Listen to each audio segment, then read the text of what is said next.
जय यीशु, जय यीशु। कैसे हैं सब लोग? अच्छे हैं। मैं वचन पढ़ रहा था और कुछ इस तरीके से वचन मेरे सामने आए। जब हम पाप की और प्रायश्चित की बात सोच रहे हैं और कर रहे हैं और आत्मिक उन्नति के लिए हम अपने आप को तैयार कर रहे हैं, तो एक वचन बाइबल पढ़ते पढ़ते मेरे सामने आया आज सुबह, और वो है प्रवक्ता ग्रंथ अध्याय 41 पद संख्या 8 और उससे आगे। Book of Sirach chapter 41 verse 8 and 9। और वचन कुछ इस तरीके से है। पापियों की संतति अभिशप्त है, वह अधर्मियों के साथ रहती है। पापियों की संतति अभिशप्त है और वह अधर्मियों के साथ रहती है।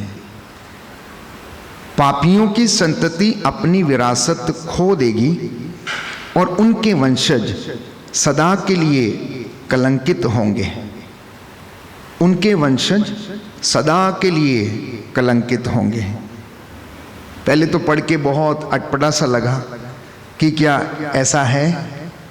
और वास्तव में यदि हम अपनी जिंदगियों पर नज़र डालें, अपने समाज पर नज़र डालें, तो कई लोगों ने अपने ही दुष्कर्मों के द्वारा, अपने ही गलत कार्यों के द्वारा अपनी विरासत को खो दिया है। अपनी विरासत को उन्होंने खो दिया जो उन्हें मिलने वाली थी। तो प्रभु का वचन प्रवक्ता के द्वारा कहता है, उसके पहले वाले अध्याय में, अध्याय 39 पद संख्या 31, कि मनुष्यों के लिए, जीवन के लिए आवश्यक है क्या चीज? पानी, आग, लोहा और नमक, गेहूं का मैदा, दूध, मधु, दाखरस, तेल और वस्त्र।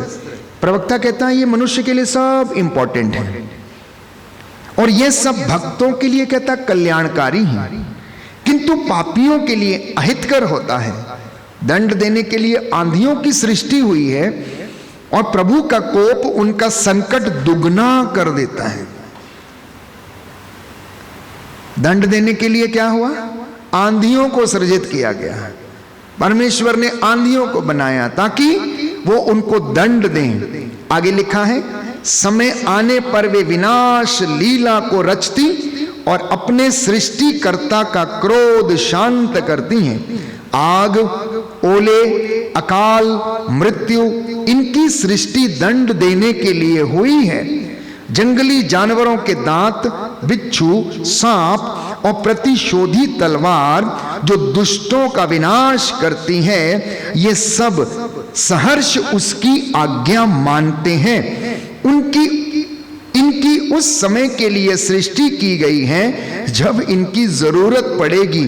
समय आने पर ये उसकी आज्ञा का उल्लंघन नहीं करेंगे। बाइबल पढ़ते पढ़ते इन वचनों पर मैंने मनन चिंतन करना शुरू किया। तो क्या जब सांप काटता है तो प्रभु का आदेश है? काटने के लिए लिखा तो यही है कि इनको प्रभु ने आदेश दिया कि तुम ऐसा करो।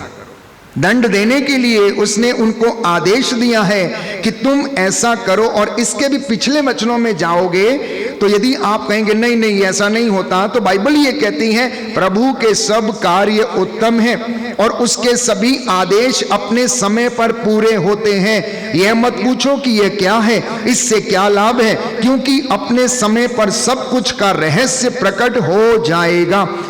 उसके आदेश पर पानी एकत्र हो गया, उसके शब्द मात्र से महासागर के भंडार भर गए।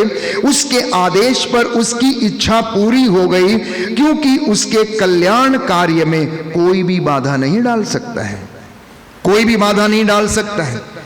इसलिए मैं आपको प्यारे भाइयों और बहनों ये समझाना चाहता हूं, बताना चाहता हूं परमेश्वर की ओर से कि उसके सब काम सच्चे हैं और उत्तम हैं, लेकिन उन्होंने इन सारी चीजों को सृजित इसलिए किया है ताकि वह मनुष्य को दंड के द्वारा क्या करे? सुधारने का प्रयास करें। और बाइबल कहती है चाहे बिच्छू हो, चाहे सांप हो, चाहे जंगली जानवर हो, दांत उनके दांत हो या प्रतिशोधी तलवार हो, जो दुष्टों का विनाश करती है, ये सब उसकी आज्ञा मानते हैं। हालेलुया, यीशु की स्तुति हो, यीशु को धन्यवाद, यीशु की आराधना हो, यीशु की महिमा हो, यीशु को धन्यवाद।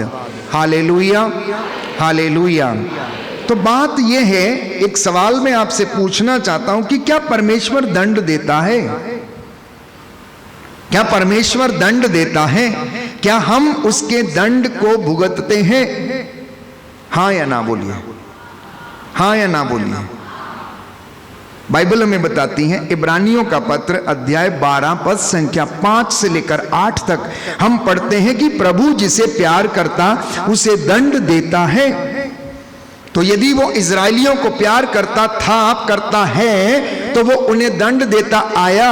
इसलिए जब उसने यरूशलेम से अपनी दृष्टि हटा ली तो यरूशलेम, प्यारे भाइयों और बहनों, इजराइल लगभग 4 बार एग्जाइल में चला गया, कैप्टिविटी में चला गया, बेबीलोनियन कैप्टिविटी में गया, रोमन साम्राज्य के अधिकार उनके ऊपर हो गया। और इसके अलावा असूर जाति के लोगों ने उसको लूटने की कोशिश की। इतना ही नहीं, मिस्र की गुलामी में वो लोग रहे और लगातार अपने किए हुए पापों का दंश जो था वो झेलते रहे। तो परमेश्वर हमें बताता है कि आज यदि तुम उसकी ये वाणी सुनो, अपना हृदय कठोर ना कर लो, तो वह तुम पर दया करेगा। कहता अब उसकी वाणी सुनकर तुम लोग विनम्र बनकर उसके वचनों को सुनो और अपने हृदयों को परिवर्तित करो। हालेलुया। दाहिना हाथ उठाकर बोलेंगे हालेलुया, हालेलुया। यीशु की स्तुति हो, यीशु को धन्यवाद, यीशु की आराधना हो, यीशु की महिमा हो, यीशु को धन्यवाद। हालेलुया। तो परमेश्वर का वचन जो भस्म कर देने वाली तलवार है, परमेश्वर का वचन जो भस्म कर देने वाली आग है, और वह वचन आत्मा की तलवार है। इस वचन के द्वारा उन्होंने सब कुछ का निर्माण किया है, सब कुछ बनाया। इसलिए बाइबल ये कहती है कि हृदय में विचारों की जड़ है और उसमें से 4 डालियां निकलती हैं। पहली डाली है बुराई, दूसरी डाली है भलाई, तीसरी डाली है जीवन और चौथी डाली है मृत्यु। प्रवक्ता ग्रंथ अध्याय 37 पद संख्या 21 कहता है, हृदय में से 4 तरीके की डालियां निकलती हैं। पहला क्या कहता है? बुराई, दूसरा भलाई, तीसरा जीवन और चौथा मृत्यु। जब हम इस तरीके की बातें करते हैं तो हमारा हृदय जहां से अच्छाई और बुराई, प्रेम और ईर्ष्या, घृणा, सब कुछ इसी हृदय में से निकलता। इसलिए बाइबल कहती है कि आप अपने हृदय की रक्षा बड़ी सावधानी से किया करो। अपने हृदय की रक्षा बड़ी सावधानी से किया करो। और इस संदर्भ में प्रवक्ता कहता है कि आप लोग कपटी मनुष्य की सलाह कभी मत लिया करो। सबसे पहले अगर सलाह किसी से लेना है तो परमेश्वर से लेना। इस वचन को पढ़ना, ये आपसे बातें करेगा। मैंने कई बार आपको कहा कि बाइबल को कुछ इस तरीके से पढ़ा करिए। अगर आप जानना चाहते हैं कि परमेश्वर ने इस दुनिया को कैसे बनाया, कैसे महान कार्य किए, चिन्ह और चमत्कार दिखाए, तो शुरू की 5 किताबें आप पढ़िएगा। इतना ही नहीं, अय्यूब की ग्रंथ को आप पढ़ना, उसमें वो बताता है कि किस तरह से परमेश्वर ने अय्यूब को परखा और उसके विश्वास की परख की। उसके बाद क्रॉनिकल्स हम पढ़ते हैं, इतिहास ग्रंथ, जिसके विषय में हमें पुरानी व्यवस्था में राजे महाराजाओं के विषय में बताया गया है। प्यारे भाइयों और बहनों, कि किस तरीके से इतिहास इस बात का गवाह है कि परमेश्वर ने ये सब महान कार्य किए। उसके बाद हम जानते हैं मक्काबियों का ग्रंथ हम पढ़ते हैं। इतना ही नहीं, और सुलेमान के ग्रंथ को हम पढ़ते हैं। और उसके बाद हम पढ़ते हैं 5 किताबें और, जिसमें स्तोत्र ग्रंथ है, प्रज्ञा ग्रंथ है, प्रवक्ता ग्रंथ है, शुक्ति ग्रंथ है, सुलेमान के सर्वश्रेष्ठ गीत हैं, जो एक व्यवहारिक किताबें हैं, जो रोजमर्रा की जिंदगी में व्यक्ति को पढ़ना चाहिए। बिहेवियरल बुक्स जिसे हम कहते हैं, जो मैंने बातें कही, ये हमारे रोजमर्रा की जिंदगी से जुड़ी हुई बातें हैं, परिवार से जुड़ी हुई बातें हैं, जीवन से संबंधित ये बातें हैं। और उसके बाद प्यारे भाइयों और बहनों हम नबियों की किताबें पढ़ते हैं। यशाया नबी का ग्रंथ, यिर्मयाह नबी का ग्रंथ, एजेकियल नबी का ग्रंथ, होशिया नबी का ग्रंथ, हबाकुक का ग्रंथ, आमोस का ग्रंथ, हग्गाई का ग्रंथ। और इस तरीके से परमेश्वर हमें यह बताना चाहता है कि किस तरीके से उसने अपनी प्रजा को सुधारने का प्रयास किया। यशाया नबी के द्वारा किस तरीके से उसने इजराइलियों को ढारस बंधाया, आशा का संदेश सुनाया। डरते क्यों हो, चिंता क्यों करते हो, मैं तुम्हारे साथ हूं। तुम आग पार करोगे, ज्वालाएं तुम्हें भस्म नहीं करेंगी। तुम समुद्र पार करोगे, जलधाराएं तुम्हें बहाकर नहीं ले जाएंगी। और वो कहता क्योंकि मैं तुमसे प्रेम करता हूं, तुम मेरी दृष्टि में मूल्यवान हो, मैं तुम्हारी आंखों से आंसुओं को पोंछ डालूंगा। मैंने अपनी प्रजा का रुदन सुना है, मैंने अपनी प्रजा के आंसुओं को देखा है। जब वो चिल्लाती थी कि कोई तो हमें बचाने के लिए आए, कोई तो हमारी सहायता करे, कहां है हमारा उद्धार करता, हे प्रभु तू कहां छिप कर बैठा है। बाइबल में बताती हैं कि उसने यिर्मयाह को भेजा लोगों को समझाने के लिए, बताने के लिए। कहने लगा कि मैंने तुम्हारे लिए योजनाएं बनाई हैं। यिर्मयाह नबी के ग्रंथ अध्याय 29 में हम पढ़ते हैं, मैंने तुम्हारे लिए योजनाएं बनाई हैं, तुम्हारे हित की योजना, अहित की नहीं है, अहित की नहीं है। एजेकियल नबी के द्वारा उसने उनको समझाना चाहा इसलिए, और उन्हें बताना चाहा कि तुम अपने कुमार्ग को छोड़ो, बुराई को छोड़ो, मेरे पास लौट कर चले आओ, जिससे कि मैं तुम पर दया कर दूं। बोलो आमीन, हालेलुया। यीशु की स्तुति हो, यीशु को धन्यवाद, यीशु की आराधना हो, यीशु की महिमा हो, यीशु को धन्यवाद, हालेलुया।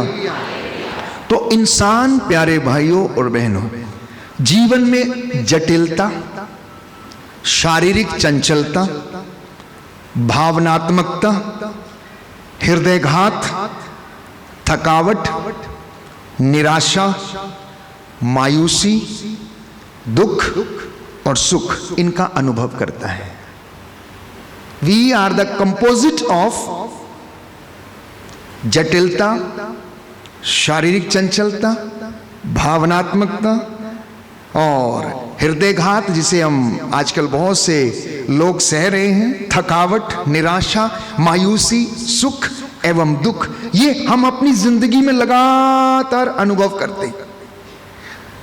आज जब आप यहां पर वचन सुन रहे हैं तो ये वचन आपके आंसुओं को प्यारे भाइयों और बहनों पहुंच देगा, क्योंकि इसमें जीवन है और ये हिम्मत देता है, मोटिवेशन देता है, ये प्रेरणा देता है। और जो व्यक्ति इन्हें स्वीकार करता है वो अपनी जीवन में आनंदित रहता है। कुछ वचन मैं आपके साथ साझा करना चाहता हूं। उनमें सबसे पहला वचन ये है, यशाया नबी का ग्रंथ अध्याय 55 पद संख्या 7 और उससे आगे। यशाया नबी का ग्रंथ अध्याय 55 लिखा है, पापी अपना मार्ग छोड़ दे और दुष्ट अपने बुरे विचारों को त्याग दे, वह प्रभु के पास लौट आए और वह उस पर दया करेगा। वह उस पर दया करेगा। आप चाहते हैं कि परमेश्वर आप पर दया करे? आप चाहते हैं कि परमेश्वर आपको ब्लेस करे? आप चाहते हैं कि आपके घर में उन्नति हो? आप चाहते हैं कि आपके परिवार में शांति आए? क्या आप चाहते हैं कि आपके परिवार में आपके बच्चे, आने वाली पीढ़ियां उन्नति को देखें? तो इस वचन को ध्यान से सुनना और इसके अनुसार जीवन बिताना। कहता है, पापी अपना मार्ग छोड़ दे, बुरे विचार, दुष्ट अपने बुरे विचारों को त्याग दे और ईश्वर के पास लौटे। अब आप कहेंगे कि हम तो पापी नहीं है, हम तो बुरे नहीं है, हम तो बड़े धर्मी हैं। लेकिन याद रखिए, बाइबल कहती है, रोमियो का पत्र अध्याय 3 पद संख्या 23 और उससे आगे, सब ने पाप किया है, सब ने पाप किया है, सब ईश्वर की महिमा से वंचित हैं, सब ईश्वर की महिमा से वंचित हैं। राजाओं का पहला ग्रंथ अध्याय 8 पद संख्या 46, इस दुनिया में कोई भी अच्छा नहीं है, इस दुनिया में कोई भी अच्छा नहीं है। जो अपने को धर्मी मानता है प्यारे भाइयों और बहनों, वो परमेश्वर की नजरों में वो धर्मी नहीं है। जो अपने को बड़ा मानता है, बाइबल कहती है वो छोटा बनाया जाएगा, और जो अपने को बड़ा छोटा मानता है वो बड़ा बनाया जाएगा। तो इसलिए परमेश्वर ये कहता है, अगर तुम चाहते हो कि मैं तुम पर दया करूं तो तुम मेरे पास लौट कर चले आओ, अपने पुराने रास्तों को छोड़ दो। अगर कोई झूठ बोलता है तो झूठ बोलना छोड़े, चोरी करता है तो चोरी करना छोड़े, अगर उसके मन में बुरे विचार आते हैं तो बुरे विचार छोड़े, अगर कोई एडिक्शन में है, अगर कोई मोबाइल के द्वारा अश्लील चीजों में है, रिश्तों में है, गलत काम करता, घूसखोरी है, निंदा करता है, घमंड में है, अहंकार में जीता है, ये सारे काम आप छोड़िए और सत्य के रास्ते को अपनाकर परमेश्वर के वचन के अनुसार जिंदगी जीना शुरू करिए। और कहता है वो हम पर दया करेगा। दूसरा वचन, एक सुंदर वचन जिसे स्वयं प्रभु यीशु मत्ती के सुसमाचार अध्याय 11 पद संख्या 28 में हम पढ़ते हैं कि थके मांदे और बोझ से दबे हुए लोगों, तुम सब के सब मेरे पास आओ, मैं तुम्हें विश्राम दूंगा। मेरा जुआ अपने ऊपर ले लो और मुझसे सीखो, मैं स्वभाव से नम्र और विनीत हूं। मैं स्वभाव से नम्र और विनीत हूं। लोग चंगाई पाना चाहते हैं, लोग अच्छे होना चाहते हैं, लोग उन्नति करना चाहते हैं, लेकिन काम करना नहीं चाहते। लोग सैक्रिफाइस करना नहीं चाहते, आत्मत्याग करना नहीं चाहते। आत्मत्याग, सैक्रिफाइस केवल दशमांश दे देने से नहीं होता है, चंदा डाल देने से नहीं होता है। आप समझ लीजिए प्यारे भाइयों और बहनों, बाइबल हमें साफ साफ बताती है कि हमारे उपवास, हमारे काम, हमारे जो सेवा के काम करते, उनसे हमारे सुनवाई नहीं होती, हमारी प्रार्थना की सुनवाई उससे नहीं होती है। मैं आपको बताता हूं, सुंदर वचन है, प्रभु का वचन हमें बताता है कि तुम आजकल जो उपवास करते हो, मैं उससे प्रसन्न नहीं होता और इसके द्वारा तुम्हारी सुनवाई नहीं होती है। यहां पर लिखा हुआ है बुक ऑफ आइजाया, यशायाह नबी का ग्रंथ, अध्याय 58 पद संख्या 2 से हम पढ़ेंगे। लिखा है, वे प्रतिदिन मुझे ढूंढते हैं और मेरे मार्ग जानना चाहते हैं, एक ऐसे राष्ट्र की तरह जिसने धर्म का पालन किया हो और अपने ईश्वर की संहिता नहीं भुलाई हो। वे मुझसे सही निर्णय की आशा करते हैं और ईश्वर का सानिध्य चाहते हैं। यशायाह नबी के द्वारा परमेश्वर ये कह रहा है कि ये एक ऐसी प्रजा है जो ये चाहती कि मैं उन पर दया करूं। वे मुझे रोज ढूंढते हैं। वे एक ऐसे राष्ट्र की तरह काम करते हैं जिसने धर्म का पालन किया हो और अपने ईश्वर की संहिता उन्होंने कभी ना भुलाई हो। कहता है ये इस तरीके का काम करते हैं और ईश्वर के सानिध्य में रहना चाहते हैं। लेकिन वो कहते हैं, ये भी कहते हैं, जैसा कि लिखा है, हम उपवास क्यों करते हैं जब तू देखता भी नहीं, हम तपस्या क्यों करते हैं जब तू ध्यान भी नहीं देता। देखो, उपवास के दिनों में तुम अपना कारोबार करते हो और अपने सब मजदूरों से कठोर परिश्रम लेते हो। हम में से बहुत से लोगों के ये विचार हैं, विशेष तौर पर आजकल नई पीढ़ी, नौजवान पीढ़ी के, हम चर्च क्यों जाएं, हम वचन क्यों सुने, हम साधना क्यों जाएं, हमें इससे क्या मिलेगा, इससे हमारा क्या होगा, मुझे अपने दोस्तों के साथ जाना है, मुझे वहां पर रहना है। ये उड़ाऊ पुत्र के जैसे अपना जीवन व्यतीत करते और हर प्रकार के व्यसन और गंदी संगति में फंसे हुए, इसलिए उनका जीवन प्यारे भाइयों और बहनों नष्ट होता जा रहा है। और बाइबल कहती है, वे पूछते हैं कि जब तू हमारी प्रार्थना सुनता ही नहीं तो हम जाएं क्यों तेरे पास, हम क्यों आए, उपवास क्यों रखें।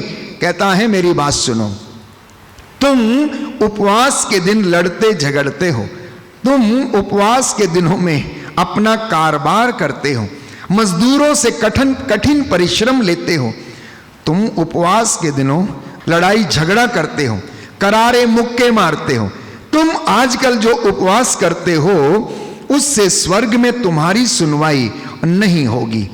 क्या मैं इस प्रकार का उपवास, ऐसी तपस्या का दिन चाहता हूं जिसमें मनुष्य सरकंडे की तरह अपना सिर झुकाए, टाट तथा राख पर लेट जाए?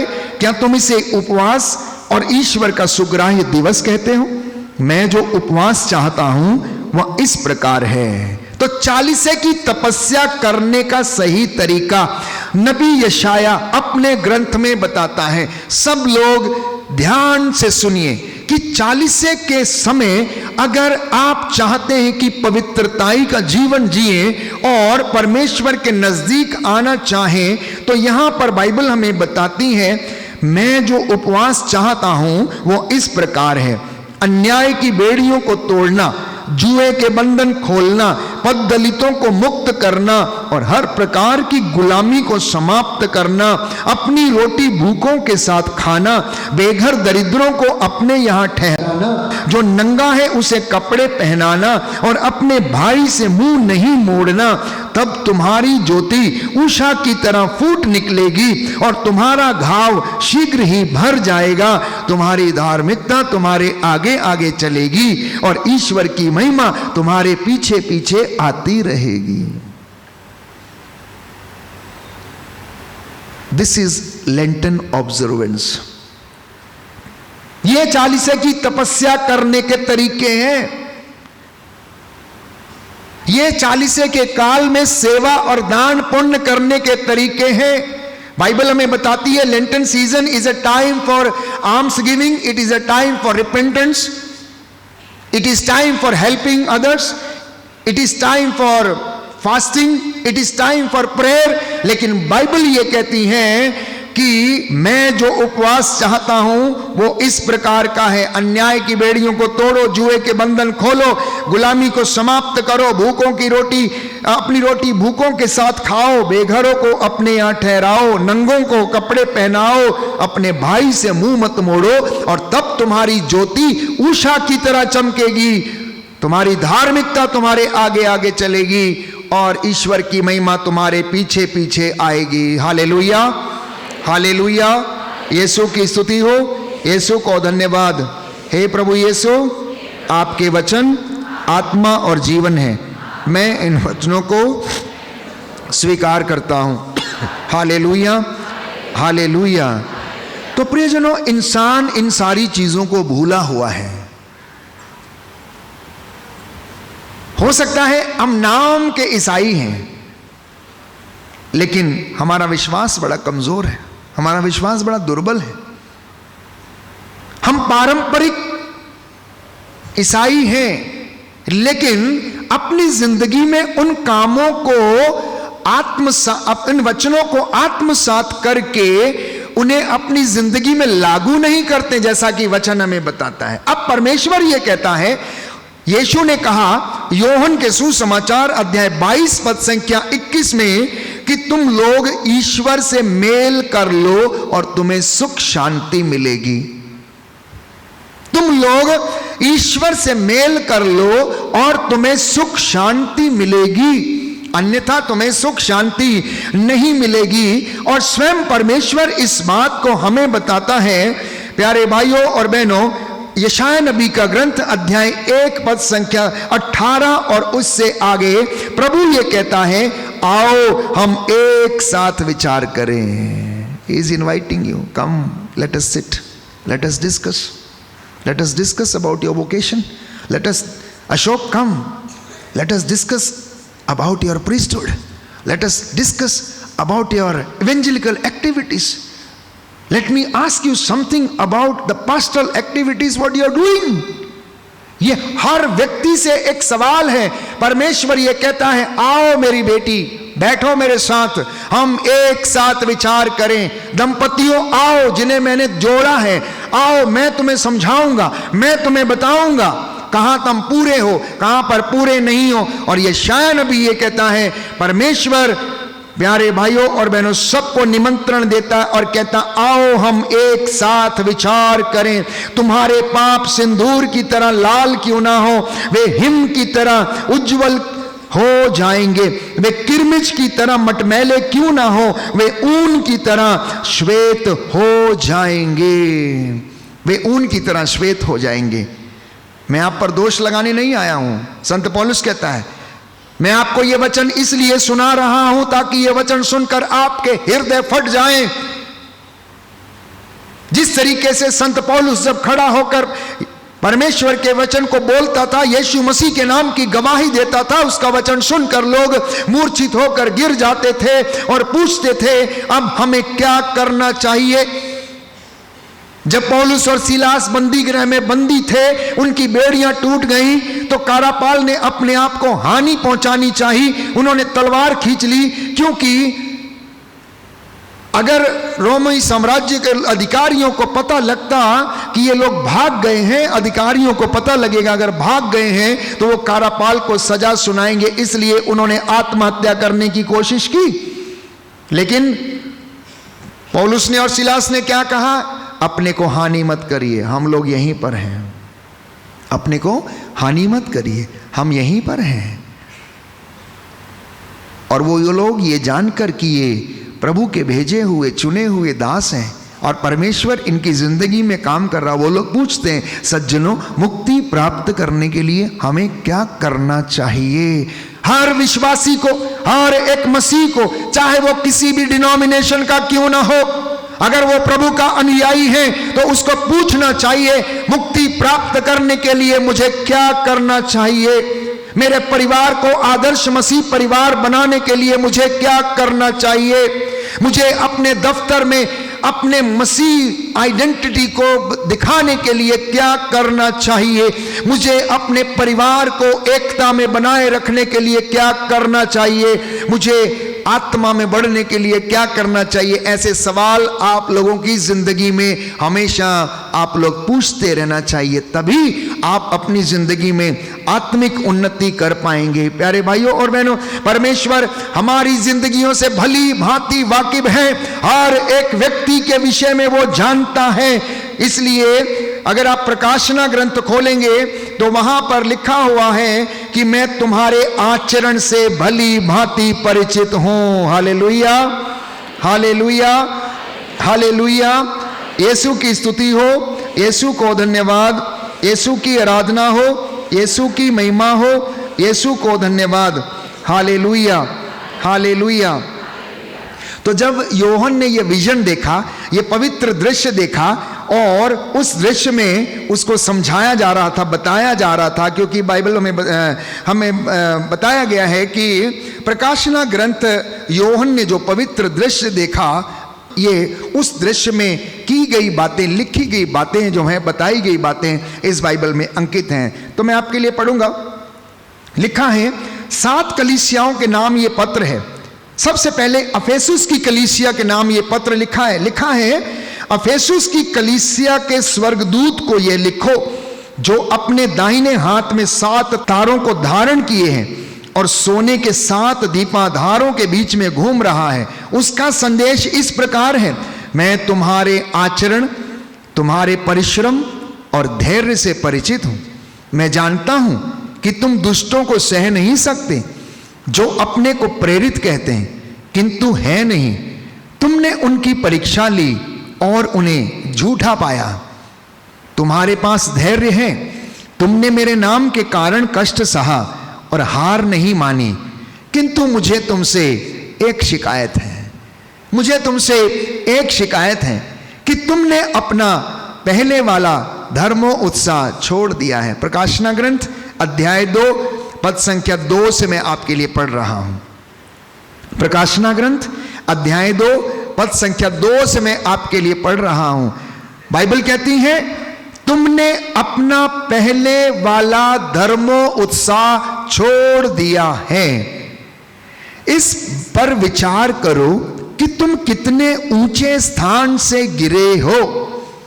पश्चाताप करो और पहले जैसा आचरण करो, नहीं तो मैं तुम्हारे पास आकर तुम्हारा दीपाधार उसके स्थान पर से हटा दूंगा। फिर से एक बार बात आती है पश्चाताप करने की। परमेश्वर बुला रहा है, कहता है आप लोगों ने अपना पहले वाला धर्मोत्साह छोड़ दिया है। आजकल जब बच्चे छोटे होते हैं तो बहुत बड़ी ईमानदारी से जाएंगे, ऑल्टर गर्ल्स ऑल्टर बॉयज बनेंगे, लेकिन जैसे ही 12वीं के बाद उनको ऐसे बहुत बड़े बड़े पंख लग जाते हैं। फिर कहाँ चर्च, कहाँ प्रार्थना, कहाँ सत्संग, कहाँ साधना, बस अपने अपने चीज़ों में वो खो लेते हैं। इतना ही नहीं, बहुत से लोगों के पास जब थोड़ा सा पैसा आ जाता है, गाड़ी आ जाती है, उन्हें घूमने फिरने पिकनिक जाने से फुर्सत नहीं होती है। फिर संडे क्या और मंडे क्या, फिर चर्च में जो त्यौहार होते हैं उसका क्या, कोई पता नहीं है। आज इधर पिकनिक, आज वहां पिकनिक, संडे को ये काम, संडे को वो काम। परमेश्वर सब कुछ देखता है, कहता है बेटा जब ये गाड़ी नहीं थी उसके पहले रोज घुटना टेक के गाड़ी गाड़ी करता था। जब कपड़े धोने के लिए वॉशिंग मशीन नहीं थी और संडे को तुझे कपड़े धोने होते थे और तू बोलता था या बोलती थी कि मुझे एक वॉशिंग मशीन मिल जाए ताकि मेरा काम आसान हो जाए, मैं संडे को प्रभु मिस्सा बलिदान में चली जाऊं टाइम से, अब तुझे मैंने ये दे दिया है, वॉशिंग मशीन दे दिया है, अब तेरी वॉशिंग मशीन संडे को चलती है। जब लोग मेरी आराधना करने के लिए आते हैं, कहता है तूने अपना पहले वाला धर्मोत्साह त्याग दिया है। जो बात तेरी जिंदगी में पहले थी अब वो नहीं है। जब ये चीजें तेरी जिंदगी में नहीं थी उस समय घुटना टेक के रोता गिड़गिड़ाता था या रोती या गिड़गिड़ाती थी, अब वो रोना और गिड़गिड़ाना कहां गया, मध्यस्थता करना कहां गया, प्रार्थना करना कहां गया। कहता है तूने पहले वाला धर्मोत्साह त्याग दिया है। अब ध्यान रख, इस बात पर विचार कर, कितने ऊंचे स्थान से तू नीचे गिर गया है, कितने ऊंचे स्थान से नीचे गिर गया। मैंने तुझे चुना और नियुक्त किया अपनी सेवकाई के लिए, वचन सुनाने के लिए, प्रार्थना करने के लिए, बीसीसी का लीडर बनने के लिए, बीईसी का लीडर बनने के लिए, लेकिन तू अपने कामों में फिर से खो गया, तूने वो धर्मोत्साह छोड़ दिया। अब मेरी बात सुन, तेरी जिंदगी में अब वो पहले वाला धर्मोत्साह नहीं है। इस बात पर विचार कर कि तू कितने ऊंचे स्थान से नीचे गिर गया है। कहता है पहले जैसा आचरण करना शुरू कर, नहीं तो मैं आकर तेरी जिंदगी में से उस दीपाधार को मैं मिटा दूंगा और तो फिर वैसे का वैसे हो जाएगा। दूसरी कलीसिया को लिखता है, यहां पर 2 चर्चों की कलीसियाएं बैठी हुई हैं, सेंट जॉन की और यहां सेंट फ्रांसिस de सेल्स की, और बाइबल ये कहती है स्मुरना की कलीसिया को लिखो। ये जो वचन है आज सेंट फ्रांसिस de सेल्स और आपके या सेंट जॉन की कलीसिया को पढ़कर सुनाया जा रहा। लिखा है जो प्रथम और अंतिम है, जो मर गया था पुनर्जीवित हो गया है, उसका संदेश इस प्रकार है, मैं तुम्हारे संकट और तुम्हारी दरिद्रता से परिचित हूं। I know your deformities, I know your sickness, I know your worries, I know your problems, I know your family, I know the problem of your son, I know the problem of your daughter। ऐसा ही लिखा है, मैं नहीं पढ़ रहा हूं, Bible कह रही है। फिर से पढ़ता हूं, जो प्रथम और अंतिम है, जो मर गया था और पुनर्जीवित हो गया, उसका संदेश इस प्रकार है। किसका किसका संदेश है? ये किसका संदेश है? यीशु मसीह का, जो मर गया था, पुनर्जीवित है और अभी जीवित हो उठा है, वो जिंदा है। उसका संदेश इस प्रकार है, मैं तुम्हारी दरिद्रता अर्थात तुम्हारी गरीबी से परिचित हूं, मैं तुम्हारी हर एक चीज से परिचित हूं, फिर भी तुम धनी हो, और मैं यह भी जानता हूं कि वे लोग तुम्हारी कितनी बदनामी करते हैं जो अपने को यहूदी कहते हैं किंतु जो यहूदी नहीं है बल्कि शैतान के अनुयायी हैं। इसलिए ध्यान रखो, तुम्हें जो कष्ट भोगना है उससे मत डरो। शैतान तुम्हारी परीक्षा लेने के लिए तुम लोगों में से कुछ को कैद में डाल देगा और तुम लोग 10 दिनों तक संकट में पड़े रहोगे। तुम मृत्यु तक ईमानदार बने रहो और मैं तुम्हें जीवन का मुकुट प्रदान करूंगा। बोलिए आमीन, आमीन। ये वादा प्रभु के अनुयायियों से किया गया है, मैं तुम्हें जीवन का मुकुट प्रदान करूंगा। आप ताजपोशी की बात करते हैं, आप कुर्सी की बात करते हैं, आप पद की बात करते हैं, अपने चर्च में, अपनी कलीसिया में, अपनी पल्ली में वाइस प्रेसिडेंट बन जाऊं, मैं प्रेसिडेंट, महिला प्रेसिडेंट बन जाऊं, मुझे ये पोस्ट मिल जाए, मुझे वो पोस्ट मिल जाए, हमारे महकमे में हम बोलते हैं प्रिंसिपल बन जाऊं, मैनेजर बन जाऊं, कोई ऐसे तरीके के। बाइबल कहता है प्यारे भाइयों और बहनों, तू मृत्यु तक ईमानदार बना रहे और मैं तुझे जीवन का मुकुट प्रदान करूंगा।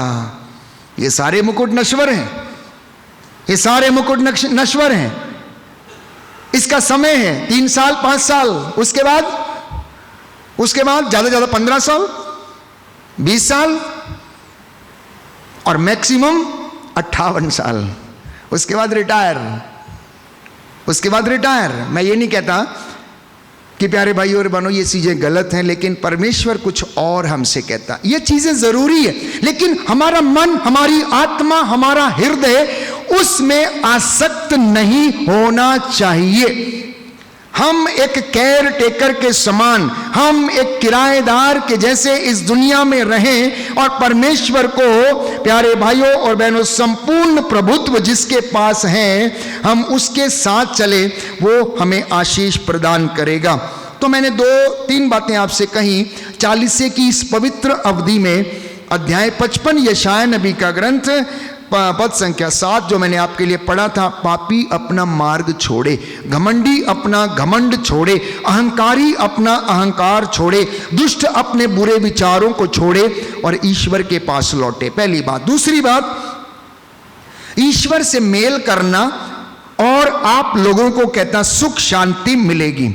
तीसरी बात, यदि आप अपनी जिंदगी में थके हुए हैं, निराश हैं, अगर आप समस्याओं में जूझ रहे हैं, अगर आप मायूसी में हैं, थकावट से परेशान हैं और इस तरीके की शारीरिक चंचलता और दुर्बलता महसूस करते हैं, तो यीशु कहता है, थके मांदे और बोझ से दबे हुए लोगों, तुम मेरे पास आओ, मैं तुम्हें विश्राम दूंगा। बोलिए आमीन, हालेलुया, हालेलुया। यीशु की स्तुति हो, यीशु को धन्यवाद, यीशु की आराधना हो, यीशु की महिमा हो, हालेलुया। चौथी बात मैंने कहा, अगर उपवास करना है, 40 की अगर सचमुच में तपस्या करनी है, तो इन दिनों में विशेष रूप से अपनी रोटी भूखों के साथ बांटना। इसलिए मैंने कई बार लोगों को समझाया, अपने ऑनलाइन यूट्यूब प्रवचनों में भी कहा कि जो अन्न का आप उपवास करते हैं, उस अन्न को आपके घर में रहने का अधिकार नहीं है। उस अन्न को किसी गरीब, लाचार या ऐसे व्यक्ति को देना है, चाहे आपके घर के आजू बाजू हो, जिसको उसकी ज़रूरत है। अगर आपने सुबह उपवास किया, शाम को खूब पेट फुला के खा लिया, बढ़िया बढ़िया खा लिया, तो इसमें आपका पुण्य क्या है? गैर यहूदी भी ऐसा ही करते हैं, बाइबल तो यही कहती है ना, गैर यहूदी भी ऐसा ही करते हैं। इसमें आपका पुण्य, इसमें पुण्य क्या हुआ बताइए मुझे? कुछ जो मोटे हैं पतले हो जाएंगे, जिनको एसिडिटी है वो थोड़े ठीक हो जाएंगे, और जो वेट लॉस करना चाहते हैं उनका वेट लॉस हो जाएगा। इसमें पुण्य क्या मिलेगा? आत्मा को क्या पुण्य मिलेगा? वो कहता है अपनी रोटी दरिद्रों और भूखों के साथ बांटो। आप ढूंढिए, जाके आप ढूंढिए। आप जो चर्च में लेंटन कैंपेन के लिए चंदा देते हैं, इकट्ठा करते हैं, वो सब जरूरी है। मूसा की संहिता में 613 नियम है, जिसमें कुछ निषेध आज्ञाएं हैं और कुछ आज्ञाएं हैं, कुछ करने को कहा और कुछ नहीं करने को कहा गया। वो सबों को करते रहना अनिवार्य है, लेकिन उससे एक कदम हटके, एक कदम आगे जाके, एक कदम सोच के कि प्रभु अब तक जो काम कर रहे थे वो परंपराएं थी, दशमांश देना है, लेंटन कैंपेन के लिए जमा करना है, गुड फ्राइडे को चंदा डालना है, ये पारंपरिक चीजें हैं। लेकिन मेरी आत्मा यह कहती है कि आज मैंने जो बटोरा, मैंने जो नहीं खाया, वो मदर तेरेसा के जैसे उसके आश्रम में कहीं पर जाके उसके मुख का निवाला बनना चाहिए। अपने परिवार के साथ जाकर एक ऐसा काम करने की कोशिश करें ताकि आपके पापों का वो प्रायश्चित समझा जाएगा, आपके धार्मिकता समझी जाएगी। सेवा के काम जब आप करने लगेंगे तो परमेश्वर उसमें आपको 10 गुना आशीर्वाद प्रदान करेगा। 5वीं बात, इन दिनों में विशेष रूप से आप पवित्रता की पूर्णता तक पहुंचने की कोशिश कीजिएगा। कल मैंने ये वचन पढ़ा था, कुरिन्थियों का दूसरा पत्र अध्याय 7 पद संख्या 1 और उससे आगे, कि पवित्रता की पूर्णता तक पहुंचने का पूरा पूरा प्रयत्न करें। बुरे कामों और अंधकार के कामों को आप लोग त्याग दें। शैतान का आप लोग इन दिनों में विशेष रूप से सामना करें ताकि आप लोग परमेश्वर के रहस्यों को समझ सकें, पास्कल मिस्ट्रीज को समझ सके, प्रभु के दुख भोग को समझ सके, उसने जो लहू बहाया उसको आप समझ सके, उसने जो सलीब पर 3 घंटे टंगे रहकर मेरे और आपके लिए जो कष्ट सहा, दुख सहा, भयानक कष्ट उन्होंने सहा, उसको आप समझ सकें। आपको मालूम है कि रोमी साम्राज्य की प्रथा में अगर किसी को एक बार क्रूस पर चढ़ा दिया गया तो उसे नीचे नहीं उतारा जाता था। चील कौवे आकर उसकी लाश को खाते थे। मतलब सूली की जो सजा थी वो सबसे घृणित सजा समझी जाती थी और वो अपराधियों और डाकुओं को दी जाती थी। वो अपराधियों और डाकुओं को दी जाती थी। यीशु मसीह की गिनती उन्होंने उन अपराधियों और डाकुओं में की। किसके कारण? किसके लिए? मेरे और आपके लिए।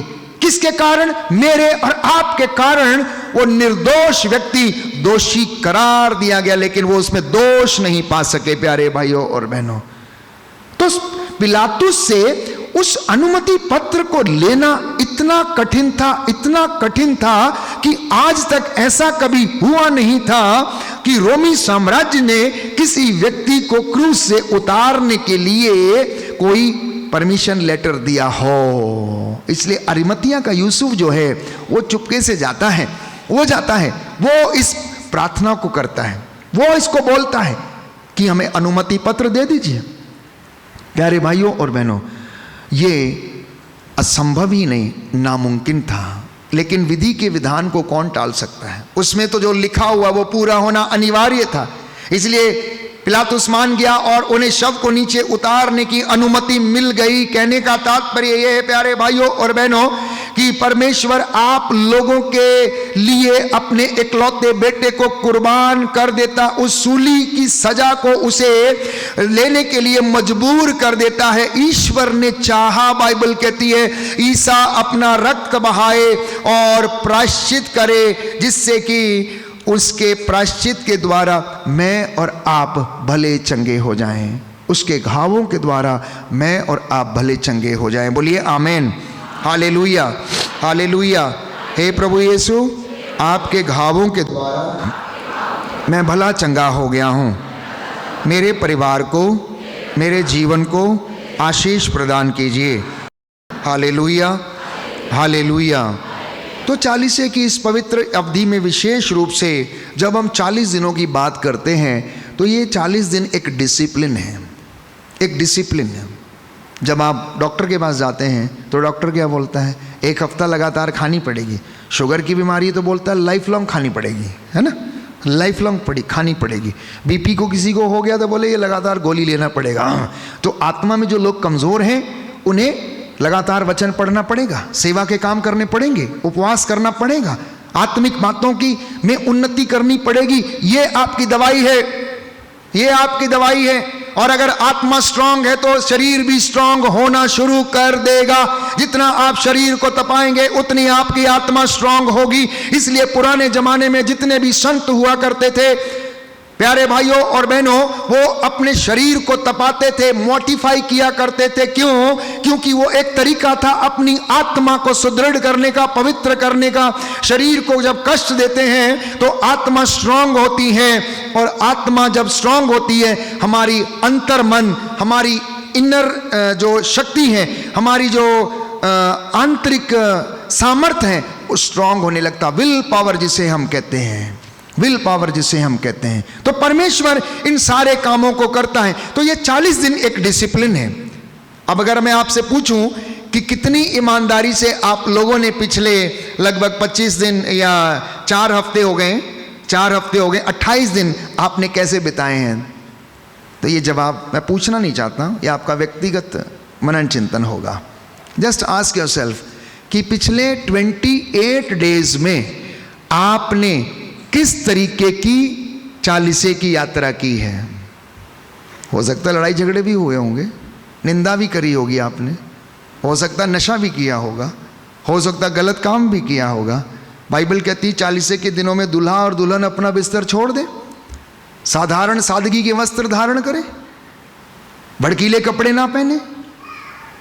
इससे हमें याद दिलाया जाता है कि हम 40 की अवधि में, 40 की तपस्या में, कितने लोग ऐसे हैं जिन्होंने इन वचनों को अपने मन में रखा है, या राख बुधवार के दिन जो रेजोल्यूशन लिए थे, हम टीवी नहीं देखेंगे, मोबाइल का कम इस्तेमाल करेंगे, हम सेवा करेंगे, हम गरीबों में भोजन देने जाएंगे, हम अनाथ आश्रम विजिट करने जाएंगे, हम किसी बीमार को विजिट करने जाएंगे, या हम घर में झगड़ा नहीं करेंगे, सादगी का भोजन करेंगे, हम मांस मछली मीट नहीं खाएंगे, क्योंकि ये तामसिक भोजन है। और ये तामसिक भोजन जब शरीर में जाता है तो ये हमारे शरीर की अंदर की गर्मी को भड़काता है, इसलिए शरीर और दूसरी चीजों की डिमांड करने लगता है। हम में से कितने लोग ऐसे हैं? हम में से कितने लोग ऐसे हैं? चलिए मान लीजिए कि कलीसिया खान पान के विषय में थोड़ी लीनियंट है और हमसे कहती है कि खान पान नहीं, क्योंकि ये तो अंदर जाता है, मल द्वार से होकर बाहर निकल जाता है। अपने विचारों को शुद्ध करना ये सबसे बड़ा उपवास है। चलो अगर ये बात है तो कितने लोगों ने अपने विचारों को शुद्ध करने की बात की है? कितने लोगों ने अपने दिल, अपने हृदय, अपनी आत्मा से बुरे विचारों को निकाला है और पवित्रताई का जीवन जिया है? ये क्वेश्चन है हमारे रिफ्लेक्शन के लिए, ये क्वेश्चन है हमारी आत्मिक उन्नति के लिए। खाली सुनते रहना नहीं, संत पौलुस कहता वचन के श्रोता ही नहीं पालन करता भी बने। इसको डाइजेस्ट करना, जिसे हम कहते हैं आत्मसात करना, उसके बाद बाहर निकलकर एग्जीक्यूट करना।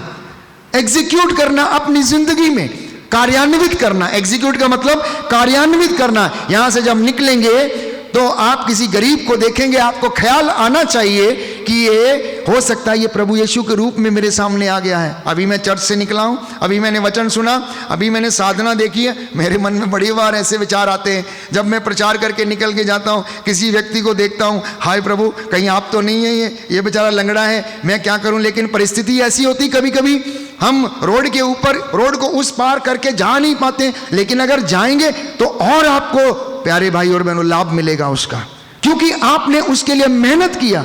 हो सकता है प्रभु ही वो आप, क्योंकि वो तो सब जगह है, ही इज ओमनीपोटेंट, वो तो कभी भी आपकी परीक्षा ले सकता है या नहीं ले सकता है, वो कभी भी रूप धारण करके आ सकता है आपके सामने। चलो आज एलिजाबेथ की परीक्षा लेते हैं, बोले बहुत बड़ा काम करती है ना, आज इसकी परीक्षा लेते हैं। चलो चलो आज सुनीता की परीक्षा लेते हैं, बोले चलो आज फादर अशोक की परीक्षा लेते हैं। आप अपनी जिंदगी में छोटी छोटी बातों को देखना। मैं आपसे वादा करता हूं कि आप अपने राइचियसनेस में और अपनी धार्मिकता में बढ़ने लगेंगे, आप आत्मिक उन्नति करने लगेंगे, क्योंकि बाइबल ये कहती है परमेश्वर का भय प्रज्ञा की शुरुआत है। परमेश्वर का भय प्रज्ञा की शुरुआत है। परमेश्वर का भय आत्मिक उन्नति की शुरुआत है। परमेश्वर का भय चमत्कारों को देखना, हमारी जिंदगी में आप देखना शुरू करेंगे। परमेश्वर के भय प्यारे भाइयों और बहनों हमारे दृढ़ विश्वास की बुनियाद है। जब हम उसकी बातों को सुनते और जानते हैं, पहचानने लगते हैं, तो वो हमारी जिंदगी में आशीर्वाद देने शुरू कर देता है। इसलिए ये समय मैंने कहा प्रभु के पास लौटने का है, और आप लौट रहे हैं क्योंकि वचन सुन रहे हैं। आप में से बहुतों ने निर्णय कर लिया है, मैं समझता हूं कल से आज तक जितना सुना है निर्णय कर लिया। किसी ने अभी सोच लिया है मैं बाहर निकलते किसी को रोटी खिलाऊंगा जो उपवास मैंने किया। आप में से बहुतों ने सोचा है नहीं, ये जितने दिन बचे हमारे पास मात्र 2 सप्ताह हैं, मात्र 2 सप्ताह हैं। अगर आप कोई अपने पापों का प्रायश्चित करना चाहते हैं तो विशेष रूप से इन 40 के दिनों में आप करिए। कल स्वामी जी कह रहे थे कि पूरा साल हमारे लिए है, लेकिन यह विशेष टाइम है। पूरा साल है, साल भर कर सकते हैं, no problem, but this is, ये जो है, ये जो समय है, ये बहुत महत्वपूर्ण है। ये इसके लिए दिया गया, ये इसके लिए निर्धारित किया गया है जब परमेश्वर मुझे और आपको देख रहा है। अगर आप ऐसा करना शुरू कर देंगे तो वो आपके लिए हमेशा हमेशा खड़ा रहेगा। अगर वो अपने दास एलिया के लिए खड़ा हुआ, जिसको उसने कौओं के द्वारा मांस का और रोटी का टुकड़ा भिजवा दिया, उसको भोजन खिला दिया, तो वो आपके साथ ऐसा क्यों नहीं करेगा। हालेलुया, हालेलुया, यीशु की स्तुति हो, यीशु को धन्यवाद, यीशु की आराधना हो, यीशु की महिमा हो, यीशु को धन्यवाद। Hallelujah, hallelujah, hallelujah. तो प्रियजनों, आज 2 चीज़ों की लड़ाई है हमारी ज़िंदगी में। एक तो ये कि हम परमेश्वर की ओर चलें, धार्मिकता का और जीवन का मुकुट प्राप्त करें। दूसरा, शैतान इस चीज़ में लगा हुआ है लोगों को पीछे खींचने के लिए कि कहीं ये परमेश्वर के पास चले ना जाएं, क्योंकि बाइबल कहती है पाप आत्मा का विनाश करता है, पाप आत्मा का विनाश करता। इसलिए शैतान इस तरीके की चालें और फंदे और षड्यंत्र रचता है ताकि वो किसी न किसी तरीके से मुझे और आपको परमेश्वर से दूर करे, क्योंकि उसकी लड़ाई जो है वो सीधे सीधे परमेश्वर के साथ है, क्योंकि परमेश्वर ने इब्लीस को उठाकर नीचे धरती पर पटक दिया था जब उसने आज्ञा का उल्लंघन किया, और वो धरती पर विचरता फिरता है। इसलिए संत पौलुस लिखता है पेतरुस के पहले पत्र अध्याय 5 पद संख्या 7 और उससे आगे कि सावधान, शैतान दहाड़ते हुए शेर के समान विचरता फिरता किसे फाड़ खाए, और वो ढूंढता रहता है,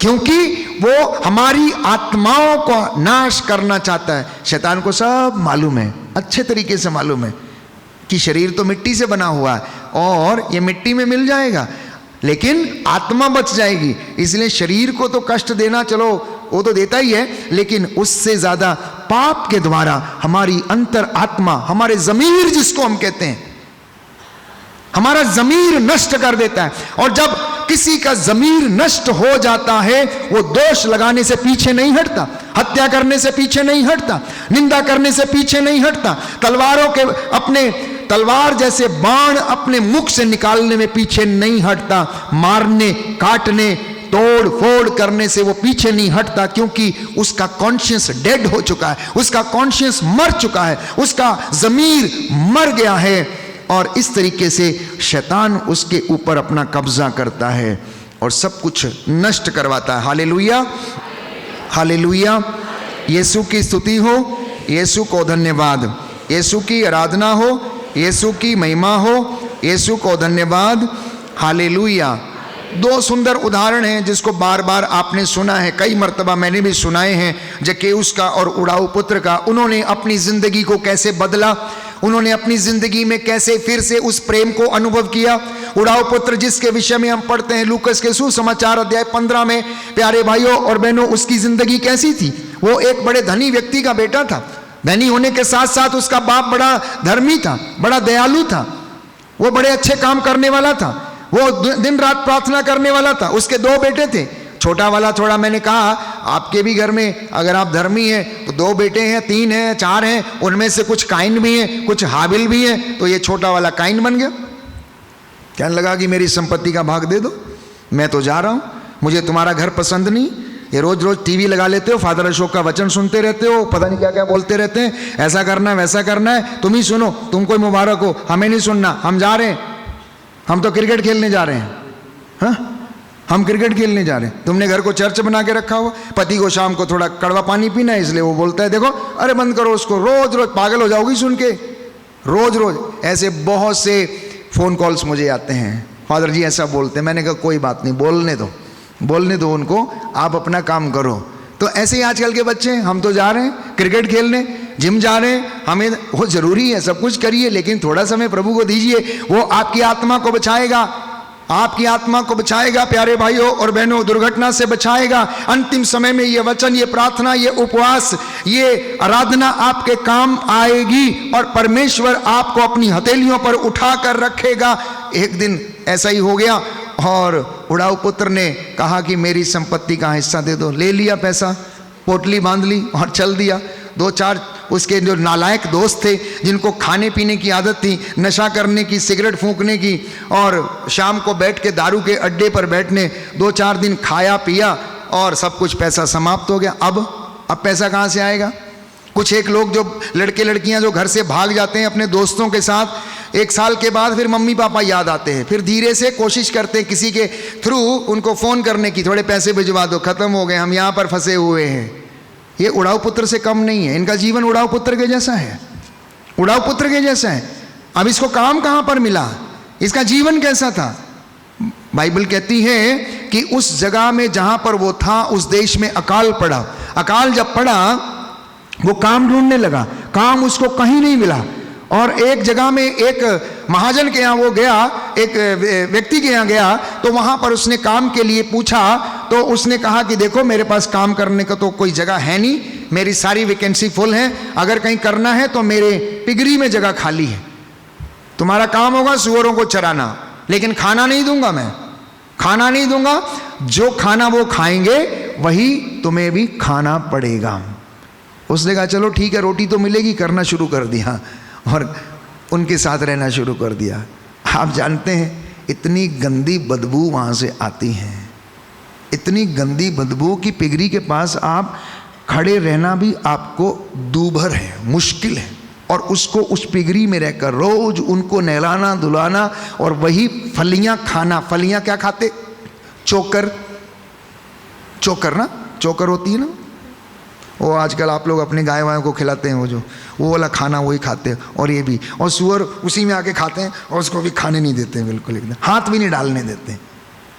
रोने लगता है, रोने लगता है, सोचने लगता है, याद आता है, तब उसे होश आता है। तब तक बेहोशी में था, ऐसा लगा था पता नहीं वो सारे पैसे की दारू पी के अभी 2 महीने तक उसका नशा ही नहीं उतरा था। उस दिन उसको होश आ गया। उस दिन वो कहने लगा, मेरे पिता के घर में तो सैकड़ों मजदूर भरपेट खाते हैं, भोजन करते हैं, मेरे पिता के घर में सब कुछ अवेलेबल है, वहां पर ऐसा है, वहां पर ऐसा है, और मैं यहां पर भूखों मर रहा हूं। मैं उठूंगा, मैं जाऊंगा, मैं कहूंगा। उसने एक निर्णय लिया। और जब आप पाप स्वीकार का निर्णय करते हैं तो 4 बातें मुख्य रूप से इंपॉर्टेंट है। वचन को सुनने के बाद, अपनी परिस्थिति को अनुभव करने के बाद आपको यह कहना है, नहीं, this is a time to get up.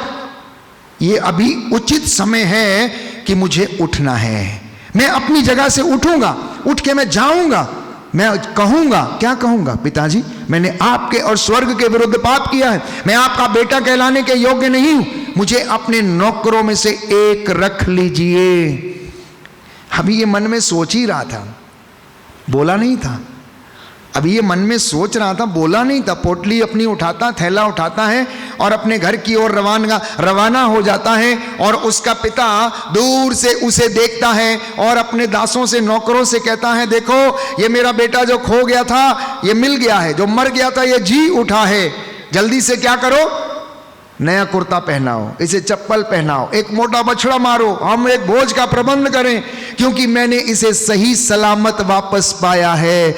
ये है हमारा स्वर्गीय पिता। प्यारे भाइयों और बहनों, ये है हमारा स्वर्गीय उद्धार करता यीशु मसीह, जो आपको निरंतर एक खोई हुई भेड़ के समान, जैसे वो ढूंढता है चरवाहा, वैसे वो आपको ढूंढता रहता है और अपने प्रचारकों और दासों के द्वारा आवाज लगाता रहता है, बेटी कहां गई, कहां हो, इधर आ जाओ, मैं यहां हूं, बेटा तुम यहां हो, कहां हो, मैं तुम्हें पुकार रहा हूं। अगर ग्वाला है तो उसने अपनी भेड़ों के नाम रखे होते हैं। मैंने कई बार आपको सुनाया, कई बार आपको बताया, अपनी गाय का नाम है, बकरी का नाम है छबीली, छम्मो, है ना।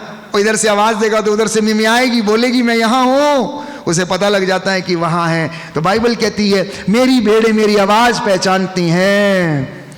वो उसका नाम, एक एक का नाम लेकर पुकारता है। कभी भी अपनी जिंदगी में यह मत सोचना कि परमेश्वर आपको नहीं देखता या आपका नाम नहीं जानता। बाइबल कहती है उसने आपका नाम अपनी हथेली पर अंकित किया है। मैं समझता हूं कि हर व्यक्ति को अपनी जिंदगी में, अपने जहन में यह सोचते रहना चाहिए कि परमेश्वर उसे देख रहा है, परमेश्वर उसको क्या कर रहा है, सीसीटीवी के जैसे नजर डाले हुए है कि जब आप अच्छा काम करते हैं, जब आप बुरा काम करते हैं, वो सब कुछ जानता है, आपका नाम लेकर पुकारता रहता है, जैसे एक चरवाहा अपनी भेड़ को पुकारता है। Hallelujah, hallelujah, hallelujah. तो ये उड़ाऊ पुत्र आता है। उड़ाऊ पुत्र के आश्चर्यचकित हो जाता है कि उसका पिता उसके लिए बड़े भोज का प्रबंध करता है, नए वस्त्र पहनाता, हाथ में अंगूठी, उंगली में अंगूठी पहनवाता है उसके। प्यारे भाइयों और बहनों, उसका साहस कैसे हुआ, उसका साहस कैसे हुआ, उड़ाऊ पुत्र का साहस कैसे हुआ वापस लौटने का। मान लीजिए आपका बेटा, आपकी बेटी या कोई व्यक्ति आपके घर का खो जाए और वो घर पे गलत काम करके निकले, तो क्या वो अपने मम्मी पापा को फोन करेगा? क्या बात करेगा? लड़के गया तो उनसे बात करेगा? नहीं करेगा ना, नहीं करेगा। किससे बात करेगा? मौसी से बोलेगा, मामी से बोलेगा, फूफा से बोलेगा, फूफा जरा बोलो ना, मम्मी को बोल दो जरा मैं यहाँ हूँ, पापा को बोल देना मैं यहाँ हूँ, मुझे थोड़ी पैसों की ज़रूरत है, मौसी जाओ ना तुम बोल के आओ ना। नहीं नहीं, मेरी हिम्मत नहीं हो रही उनको कहने की। जानते हैं? लेकिन उड़ाऊ पुत्र वो अपने मन में सोचता है और वो धैर्य के साथ जाता है। जानते हैं क्यों? क्योंकि उसको पता था कि मेरा पिता धर्मी है, उसको पता था कि मेरा पिता दयालु है, उसको पता था कि मेरा पिता दुआ प्रार्थना करने वाला है, उसे पता था मेरा पिता उपवास करने वाला है, उसे पता था कि मेरा पिता सहज ही द्रवित हो जाता है, उसे पता था कि मेरा पिता बिना शर्त के कुछ भी काम करता है, उसे पता था कि मेरा पिता बहुतों को माफ करता है, मुझे भी माफ करेगा। हमें सबको पता है हमारा स्वर्गीय पिता ऐसा है, वो धर्मी है, वो राइचियस है। प्यारे भाई और बहनों, वो दयालु है, सहज ही द्रवित हो जाता है, इसलिए वो दया करेगा। तो उड़ाऊ पुत्र के जैसे उठकर उसके पास वापस चलना। आपसे सवाल नहीं पूछेगा किसके साथ सोया, क्या खाया, क्या किया, किसको मारा, किसकी हत्या की, कितने अबॉर्शंस किए, कुछ नहीं पूछेगा। प्यारे भाई और बहनों, वो आदेश देगा, अपने दूतों से आदेश देगा, देखो ये खो गया था, वापस आ गया है, गले से लगाओ, कपड़ा पहनाओ, नए वस्त्र पहनाओ, जूते पहनाओ, चप्पल पहनाओ। ये प्रभु का तरीका है, ये उसका तरीका है। प्यारे भाई और बहनों, बस हमारे अंदर वो बात आनी चाहिए, उड़ाऊ पुत्र के जैसे होश आना चाहिए। हमें जब तक होश नहीं आएगा, हम उसी जगह पर सड़ते और गलते रहेंगे, उसी गंदगी में, उसी गंदे रिश्ते में हम पड़े रहेंगे जहां पर हमें कष्ट ही कष्ट मिलता है। और आप लोगों के द्वारा, बहुत से लोग जो धोखे में पड़ जाते हैं, ब्लैकमेल होते रहेंगे, लेकिन कुछ भी समझ में नहीं आएगा। आज समय है पाप स्वीकार करने का, अपने रास्ते बदलने का, रेजोल्यूशन लेने का, पाप स्वीकार की कृपा प्राप्त करने का। क्योंकि यीशु ने कहा अपने चेलों से, जिन पर हाथ रखोगे वो चंगे होंगे, और जिनके पाप क्षमा कर दोगे वो क्षमा होंगे। जिनको पृथ्वी पर खोल दोगे स्वर्ग में भी खुला रहेगा, जिसका पृथ्वी पर निषेध करोगे स्वर्ग में भी उसका निषेध रहेगा। यह कलीसिया में एक बहुत अच्छी प्रथा है। प्रभु ने अपने दासों और चुने हुए याजकों के माध्यम से लोगों को फिर से, प्यारे भाइयों और बहनों, उन्होंने अपने साथ जोड़ने के लिए ये संस्कार को उन्होंने ठहराया है। तो आज का दिन है हमारे अपने अपने गलतियों को, कमजोरियों को, और याद रखें कि जो एक बार आपने कन्फेशन कर लिया है, उस चीज को दोबारा नहीं बोलने का, उस चीज को दोबारा नहीं बोलने का। जो आपने सच्चे मन से एक बार कह दिया है, वो आपका पाप जो है वो माफ हो चुका है।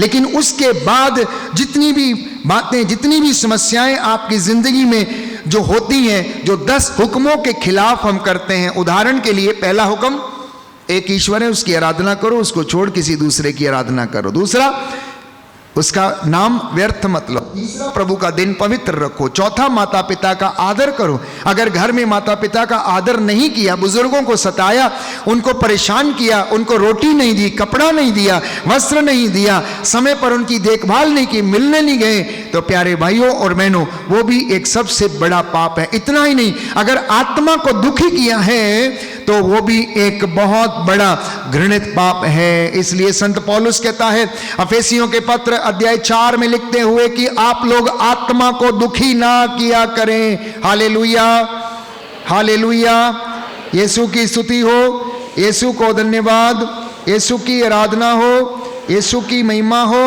यीशु को धन्यवाद। हालेलुया। खड़े हो जाइए। भाई संदीप आपको थोड़ी देर के लिए अगुवाई करेंगे और उसके बाद हम प्रवचन जारी रखेंगे। ताली बजा के अच्छे से।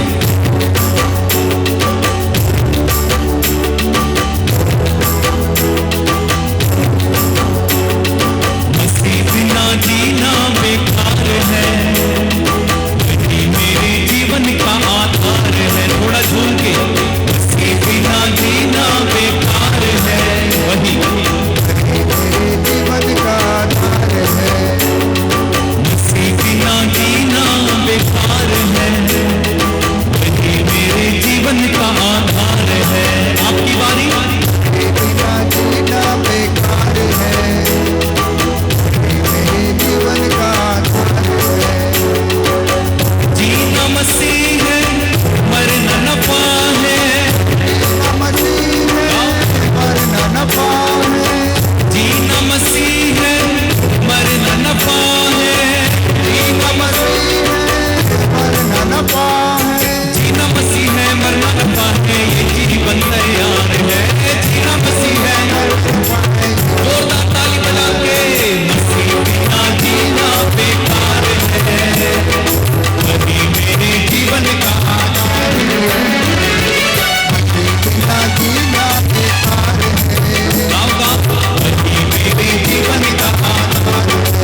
को सुनो, बोलिए हालेलुया, हालेलुया, हालेलुया। हालेलुया। बार बार आप क्या हो जाते हो, ठंडे ठंडे हो जाते हो। एसी चल रहा है ना, इसलिए ठंडे। Hallelujah, hallelujah. अगर आप ऐसे करोगे तो हम एसी बंद करवा देंगे। करा दें? हैं? तो अच्छे से गाओ, बोलिए hallelujah, hallelujah. Praise the Lord, praise the Lord, hallelujah. Hallelujah. अच्छे से गाओ, अच्छे से ताली बजाओ, फिर से जैसे मैंने सिखाया था सुबह। 1 2 3। मसीह बिना जीना बेकार है, वही मेरे जीवन का आधार है। Come on, बिना जीना बेकार है, आनंद से मेरे जीवन का आधार है। जीना मसीह है, मरना नफा है। जीना मसीह है, मरना नफा है। जीना मसीह है, मरना नफा। गाओ, जीना मसीह है, मरना नफा है। जीना मसीह है, मरना नफा है, ये जीवन तैयार है। जीना मसीह है, मरना नफा है, हाथ उठा के, मसीह बिना जीना बेकार है, वही मेरे जीवन का आधार है। मसीह बिना जीना, मेरे जीवन का आधार है। क्रूस उठा के मैं चलने लगा, उठा के मैं चलने लगा।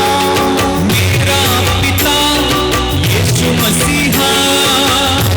पिता यीशु मसीहा, क्रूस उठा के मैं चलने लगा, उठा के मैं चलने लगा। मेरा खुदा यीशु मसीहा, मेरा खुदा। यीशु मसीहा, क्रूस उठा के चलना मेरा काम है, अंत में स्वर्ग में विश्राम है। गाओ, क्रूस उठा के चलना मेरा काम है, अंत में स्वर्ग में विश्राम है। क्योंकि जीना मसीह है, मरना नफा है। जीना मसीह है, मरना नफा है। जीना मसीह है, मरना नफा है, ये जीवन तैयार है। जीना मसीह है, मरना नफा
ओके, तो हम लोग कोशिश कर रहे थे समझने की कि चालीसे की इस पवित्र अवधि में हमें क्या क्या करने की ज़रूरत है और परमेश्वर हमसे क्या चाहता है।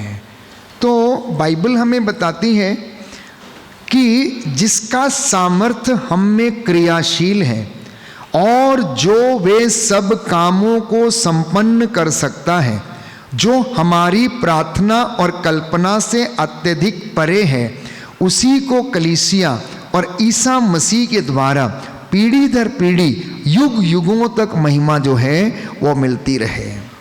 आप कहेंगे फादर जी ये हमारे लिए तो बड़ा डिफिकल्ट है, हम ये सेवा के काम नहीं कर पाएंगे, हम कहाँ ढूंढेंगे, कहाँ जाएंगे। अभी हमने गीत गाया कि मसीह बिना जीवना बेकार है। आप यीशु को देखना चाहते हैं?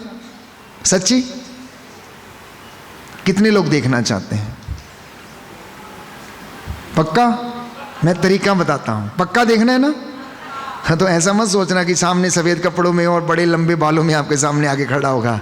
ऐसा कभी नहीं होगा, ऐसा कभी नहीं होगा। अगर ऐसा होता तो मदर तेरेसा को उन लाचार लोगों के फोड़े साफ करने की जरूरत नहीं होती। समझ में आया आपको? मैं आपको बताता हूं यीशु कैसे मिलेगा। मैं आपको बताता हूं यीशु का दर्शन आपको कैसे होगा।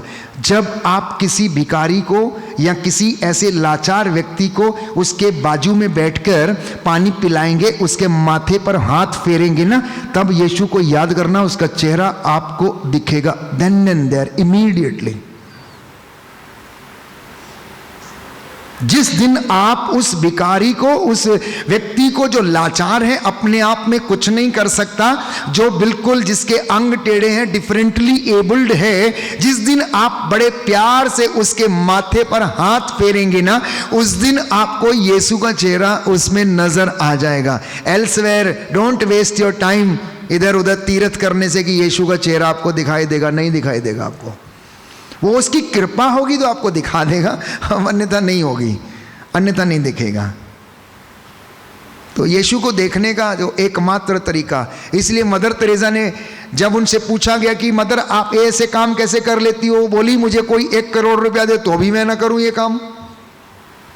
मुझे कोई 1 करोड़ रुपया दे या धन संपत्ति दे तो भी मैं ये काम ना करूं, इनके फोड़ों कभी साफ ना करूं जिनमें से बदबू आती, जिनमें से कीड़े गिरते हैं, लेकिन मैं तो इनमें यीशु का, अपने प्रभु का चेहरा देखती हूं, इसलिए मैं ऐसा कर पाती हूं, इसलिए मैं करती हूं। और अगर यीशु का दर्शन करना है, जिसको यीशु देखना है, आज से ही आप शुरू कर दीजिए। कल आप मुझे फोन करेंगे हमने यीशु देख लिया है, हमें यीशु ने दर्शन दे दिया है, क्योंकि वो तो कहता मैं इन लोगों में रहता ही नहीं हूं। मैं तुम्हारे मुझे हाथ के बने हुए मकानों से क्या, मैं उनमें रहता ही नहीं हूं। मैं तो इन लाचार, शोषित और इन लोगों में रहता हूं। जिसने जो कुछ भी अगर तुमने इनमें से किसी एक के लिए किया है तो वो तुमने मेरे लिए किया है।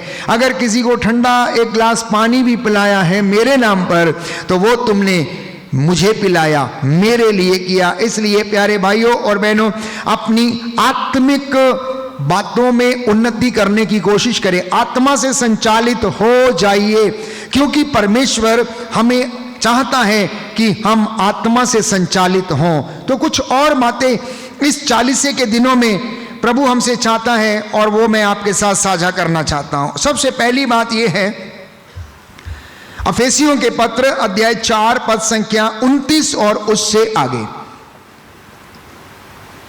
Book of Ephesians chapter 4 verse 29। आपके मुख से कोई अश्लील बात नहीं, बल्कि ऐसे शब्द निकले जो अवसर के अनुरूप दूसरों के निर्माण तथा कल्याण में सहायक हों। सुना ध्यान से आपने? दाहिना हाथ उठाकर दोहराएं।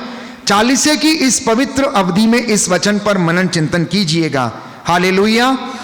प्रभु का वचन कहता है, आपके मुख से कोई अश्लील बात नहीं, बल्कि ऐसे शब्द निकले जो अवसर के अनुरूप दूसरों के निर्माण तथा कल्याण में सहायक हों।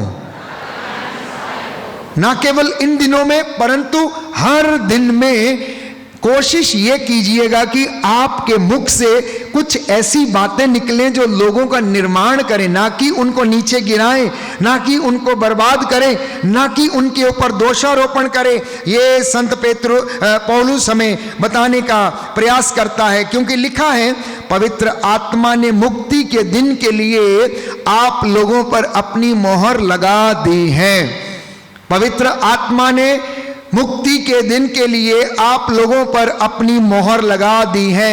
आप उसे दुखी ना किया करें, आप पवित्र आत्मा को दुख ना दें, आप पवित्र आत्मा को दुख ना दें। कैसे दुख देते हैं हम, बताइए जरा, कैसे दुख देते हैं पवित्र आत्मा को? कैसे देते हैं? जब हम आत्मा से संचालित नहीं होते, या जब हम डाउट करते हैं, या जब हम ये सोचते हैं कि पवित्र आत्मा का काम नहीं है, ये तो ऐसे ही है, इस तरीके से जब जब हम उसे अंगीकार नहीं करते या उसका विरोध करते हैं, तो हम आत्मा को दुखी करते हैं। जब जब हम अपने अंदर से अपने अंतर आत्मा की आवाज नहीं सुनते, तब तब हम उसे दुखी करते हैं। इतना ही नहीं, संत पौलुस कहता आप लोग सब प्रकार की कटुता, उत्तेजना, क्रोध, लड़ाई झगड़ा, परनिंदा और हर प्रकार की बुराई से दूर रहें और इनसे आप लोग बचे रहें। बोलिए आमीन, हालेलुया, हालेलुया, हालेलुया। इसलिए मैंने बहुत बार समझाने का प्रयास किया। एक और सवाल मैं आपसे पूछता हूं, जैसा कि मैं पूछता आया हूं, कि क्या आप अभी तक शिमोन ही हैं या पेतरुस बन चुके हैं? बोलो। शिमोन से पेतरुस बने हैं कि नहीं बने हैं अभी तक?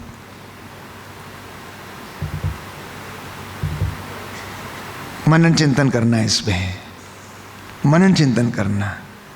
या आप, दूसरा सवाल, या आप अभी तक हारून ही हैं या मूसा बन गए हैं आप लोग? इसका भी जवाब देना कठिन होगा, थोड़ा सा होगा ना, अंतर समझाता हूं उसमें। हारून और मूसा दो भाई थे, उनका स्वभाव कैसा था? एक हारून लोगों को खुश किया करता था, उनके जैसे जिंदगी जीता था, लेकिन मूसा परमेश्वर को खुश किया करता था, परमेश्वर से बातें किया करता था, परमेश्वर से सलाह लेता था, परमेश्वर से बातें करता था, उसको देखने के लिए जाता था और उनके पास जाकर सवालों का जवाब पूछता था। प्रभु आज ऐसा हो गया, प्रभु ये लोग शिकायत कर रहे, मैं क्या करूं, कैसा करूं?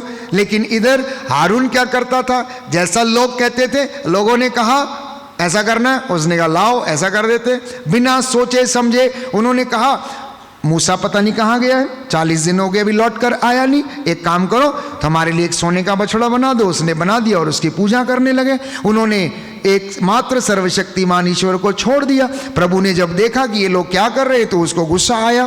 तो बाद में वो कहने लगा, महोदय आप तो जानते हैं कि इनका, मनुष्य का हृदय बचपन से बुराई की ओर है, तो मैंने आपसे सवाल पूछा कि क्या आप हारून की जगह पर ही हैं या फिर आप मूसा की जगह पर पहुंच चुके हैं? मूसा सबसे बड़ा मध्यस्थ करने वाला व्यक्ति था, जो इजराइलियों के बीच और ईश्वर के बीच एक बड़ा मध्यस्थ था। लेकिन हारून लोगों के बीच में जाकर जैसा वो करते थे वैसा ही उसी काम में लगा हुआ था।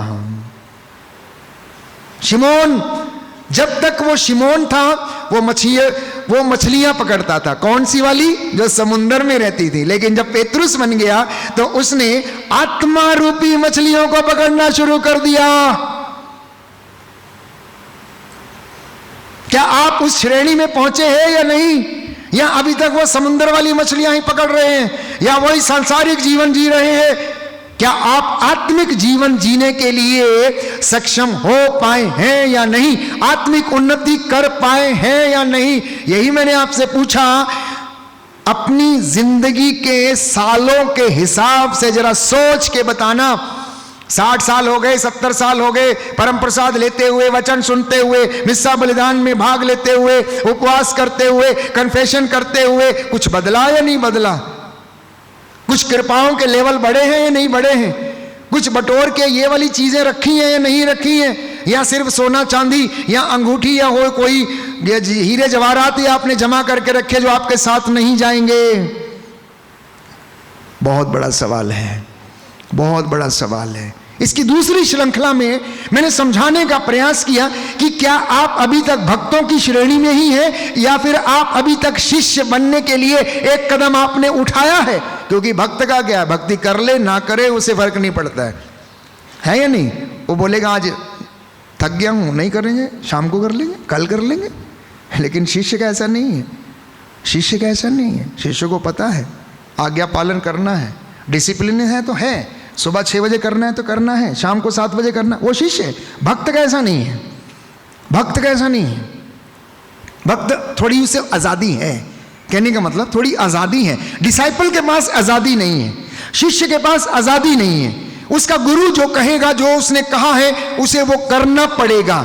और जब वो शिष्य बन जाता है तो अपने गुरु से उसे प्रेरणा मिलने लगती है। क्योंकि अब प्रेरणा कैसे मिलती है कि मेरा गुरु जो है मुझे इन कामों के लिए प्रेरित कर रहा है, जाके वचन को सुनाने के लिए पहले शिष्य को तैयार करता है, बाद में उसे वो प्रेरणा देता, जाओ अब तुम परिपक्व हो गए, अब वचन सुनाना शुरू करो, लोगों पर हाथ रखने शुरू करो, लोगों को चंगा करना शुरू करो। उस प्रेरणा से भरकर फिर वो अंगीकार करने लगता, प्रेरित बन जाता है। और जब वो प्रेरित बन जाता है फिर वो निडर होके चेलों के जैसे वचन सुनाने लगते हैं। और जब वचन सुनाते हैं उनको पकड़ के बंदी गृह में भी डाला जाता है, जेल की हवा खानी पड़ती है, उनको थप्पड़ मारे जाते हैं, उनको भगाया जाता है। लेकिन फिर भी वो कहते हैं देखो जो हमने सुना है, जो हमने देखा है, जो हमने अनुभव किया है, जो हमने सीखा है, उसे नहीं बोलना हमारे लिए असंभव बात है। लेकिन भक्त का क्या है, भक्त ने ना तो अभी तक देखा, ना तो अभी तक सुना, ना अनुभव किया, अभी तक सिर्फ ताली बजाई है उसने बस बैठ के, और कुछ नहीं किया है बस। हाँ, फर्क है, फर्क है डिसाइपलशिप में, डिवोटी में, अपोस्टलशिप में, मार्टर में, और उसके बाद संतों की श्रेणी में। आत्मिक उन्नति के लिए यह जरूरी है कि आप अपनी एज के अनुसार, अब फादर अशोक अपनी एज के अनुसार अभी भी अगर बचकानी बातें करेंगे तो क्या आप मुझे सुनेंगे? अगर किसी नौजवान पुरोहित के जैसे मेरा हाव भाव होगा, क्या आप मुझे सुनेंगे? क्या उस गहराई होगी वचन की? नहीं होगी, वो समझ नहीं होगी। उम्र के हिसाब से हमारे कृपाओं के लेवल, सोच के लेवल, बोलने के लेवल जो होते हैं, प्रेयर करने के लेवल, भक्ति के लेवल वो बढ़ने चाहिए, जिम्मेदारियों के लेवल्स बढ़ने चाहिए, कृपाओं के लेवल, अनुग्रह के लेवल बढ़ने चाहिए। और वो आपको देख के ही लगेगा, वो आपको देख के ही लगता है, चाल ढाल से पता लगता है प्यारे भाइयों और बहनों कि वास्तव में परमेश्वर इनके द्वारा काम करता है। तो ऐसा अपनी जिंदगी में भी हमें देखने की आवश्यकता है।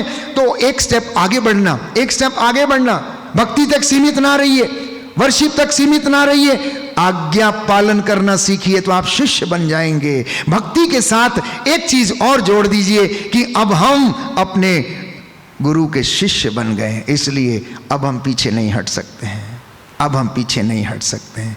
कभी कभी लोग भक्ति करते लेकिन शिष्यता वाली बात निभाते नहीं हैं, आज्ञाकारी नहीं होते हैं। तो भक्ति के साथ साथ आज्ञाकारिता होना अनिवार्य है। और जब आज्ञाकारी हो जाते हैं तो आपको अपोस्टलशिप मतलब प्रेरिताई का काम करने के लिए परमेश्वर सामर्थ्य प्रदान करता है। इसलिए आपने चेलों की जिंदगी में देखा प्यारे भाइयों और बहनों कि जब उनके ऊपर पवित्र आत्मा ठहरा तो उन्हें समझ दिया, उन्हें प्रज्ञा का वरदान दिया, उन्हें भविष्यवाणियां करने का वरदान दिया, वचन की व्याख्या करने का वरदान उनको मिला और परमेश्वर उनकी जिंदगी में काम करने लगा। जो उन्होंने अनुभव किया था वो लोगों को जाकर बताने लगे। हालेलुया, हालेलुया, यीशु की स्तुति हो, यीशु को धन्यवाद, यीशु की आराधना हो, यीशु की महिमा हो, यीशु को धन्यवाद। Hallelujah, hallelujah. तो 40 की इस पवित्र अवधि में हमें प्रभु यीशु के पास्का के रहस्यों को भी मनन चिंतन करने की आवश्यकता है, मनन चिंतन करने की आवश्यकता है। मैं संक्षिप्त रूप में आपको समझाना चाहता हूं। पहली बार जब आदम ने पाप किया था अदन वाटिका में, उस वक्त आपको याद है कि आदम ने अपने अपराध बोध की नग्नता को ढकने के लिए पत्तों के कपड़े बनाए और पत्तों के पीछे छिपाया। लेकिन जब प्रभु वहां पर टहलता हुआ आया, आदम को आवाज लगाई कि आदम, ओ आदम, कहां हो? उसने बोला मैं यहां हूं। कहां? मैं यहां छिपा हुआ हूं। अच्छा, छिपे हुए हो? क्यों? आज क्या बात हो गई? छिपे हुए क्यों? रोज बातें करते हो, आज मैं इतना बुरा लग रहा हूं कि तुम मुझसे छिप रहे हो? क्या तुमने वो काम किया जो तो मैंने तुमको मना किया था? बोले नहीं नहीं नहीं, नहीं मैंने नहीं किया था। ये जिस नारी को तूने मेरे साथ रखा है, इसने मुझे वो फल दिया और मैंने खा लिया। नारी से पूछा कि तूने ये क्या किया? उसने बोला वो सांप आया था और उसने मुझे बहका दिया और मैंने वो खा लिया। और परमेश्वर ने अपना माथा पटका होगा जरूर, हे वाह, ये तूने क्या किया? हे आदम, ये तूने क्या किया? क्या तुमको पता नहीं कि मैंने तुमको अपने स्वरूप बनाया है? क्या तुमको ये पता नहीं कि तुम मेरे जैसे दिखते हो? क्या मैंने तुम्हें सब चीजें प्रदान नहीं की? तो फिर तुम बहकावे में क्यों आ गए? प्यारे भाइयों और बहनों, सारा काम शैतान ने नहीं किया, उसने सिर्फ इंसान के अंदर, हेवा के अंदर भ्रम डाला। That's all. भ्रम उत्पन्न किया। भ्रम क्या था? कि अगर तुम ये खाओगे तो तुम ईश्वर के जैसे बन जाओगे। That's all. इतना बोल के वो चला गया, इतना बोल के अपना काम करके वो चला गया। अब अगर इन बिटवीन द लाइन पढ़े तो मैं नहीं समझता कि हेवा ने उसी समय फल खाया होगा, क्योंकि हेवा समझदार थी, हेवा परमेश्वर की संगति में रहती थी, हेवा रोज प्रभु को बातें करती थी, सुनती थी। इतनी जल्दी आदमी बेवफाई कैसे कर सकता? इतनी जल्दी कैसे वो उसकी बात को मान सकता है? मैं समझता हूं कि उसके अंदर बहुत कश्मकश रही होगी, खाऊं ना खाऊं, अच्छा देखूं, पता नहीं 10 बार जाके उसने ऐसे करके देखा होगा उस फल को। अच्छा है, ये नहीं देखा होगा, सोचा होगा उसने, पता नहीं कितना निर्णय करने के बाद जब उसका भ्रम अंदर से नहीं गया तो वो हार गई और उसने उस फल को खाया। जैसे कहते हैं वहम का इलाज नहीं है, वो खुद इलाज नहीं कर पाई। अगर वो परमेश्वर के पास गई होती तो शायद उसके वहम का इलाज हो जाता और परमेश्वर उसे बचा लेता और उसे उस पाप में पड़ने नहीं देता, लेकिन ऐसा हो नहीं पाया। वो आप में से और दुनिया में से, हम में से बहुत से लोग ऐसे हैं जिनकी जिंदगी में भ्रम पड़ा हुआ है, इसलिए वे लोग ऑनलाइन धोखे का शिकार होते हैं, इसलिए वे ऑनलाइन फरेब का शिकार होते हैं। कुछ लोगों का पैसा लुट जाता है और कुछ लोग ऐसा करते हैं, वो सामने वाले का फोन आया, इतना डाल दो तुम्हें इतना मिल जाएगा, इतना डाल दो तुम्हें, बस ये भ्रम पड़ गया। कितना देना है? अच्छा नहीं, डालूं या ना? नहीं, लालच। और ऐसे कई लोगों ने, प्यारे भाइयों और बहनों, अपनी जिंदगी को नष्ट किया। हेवा ने भी उस दिन कुछ ऐसा ही किया। परमेश्वर को दया आई जब देखा कि आदम और हेवा नादानी वाले काम कर रहे हैं, पत्तों के कपड़े बना के अपने शरीर को ढक रहे हैं। इनको ये पता नहीं है कि इन पत्तों से इनकी नग्नता नहीं ढकी जाएगी, क्योंकि सूरज आने वाला है, उसके ताप से ये पत्ते सूख जाएंगे, क्योंकि इनमें जीवन नहीं है, ये सूख जाएंगे और इनकी नग्नता उघड़ आएगी। इसलिए अब इनको ढकना कैसे? बाइबल कहती है परमेश्वर ने वहां पर एक मेमने का वध किया और उसकी खाल से आदम और हेवा के वस्त्र बनाए। पहले पहल ये इस बात का प्रतीक था कि आदम और हेवा ने जो आज्ञा का उल्लंघन किया है वो किसी के रक्त बहाए जाने के कारण ही क्या होगा, उसका मूल्य चुकाया जाएगा। जिस प्रकार से मेमने को वध करके उसकी खाल से आदम और हेवा की नग्नता ढकी गई, उसी प्रकार से यीशु मसीह का लहू बहाकर मानव जाति के और आदम के जो पाप थे, जो आज्ञा का उल्लंघन था, उसका प्रायश्चित किया गया। मेल मिलाप ईश्वर के साथ प्रजा का हो गया और यीशु मसीह ने अपनी कुर्बानी दी। ये पहला प्रतीक था नई व्यवस्था के लिए। इसलिए मैंने कई बार कहा कि नया व्यवस्था पुरानी व्यवस्था में छिपा हुआ है, आपको उसको जोड़कर पढ़ना है, देखना है, उसको जोड़कर देखना है कि पुरानी व्यवस्था में जो बात थी वो नई व्यवस्था में पूरी हुई है, और नई व्यवस्था में जो बातें हैं उनकी जो पृष्ठभूमि है वो पुरानी व्यवस्था में हमें देखने को मिलेगी।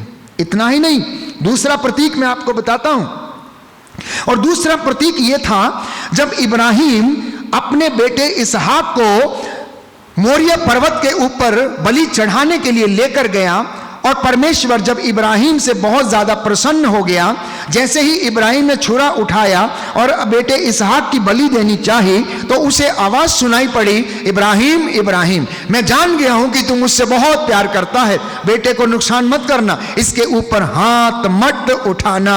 और उसने पीछे मुड़ के देखा कि एक मेमना झाड़ी में, जिसके सींग जो थे कांटों में फंसे हुए थे, कांटों में फंसे हुए थे।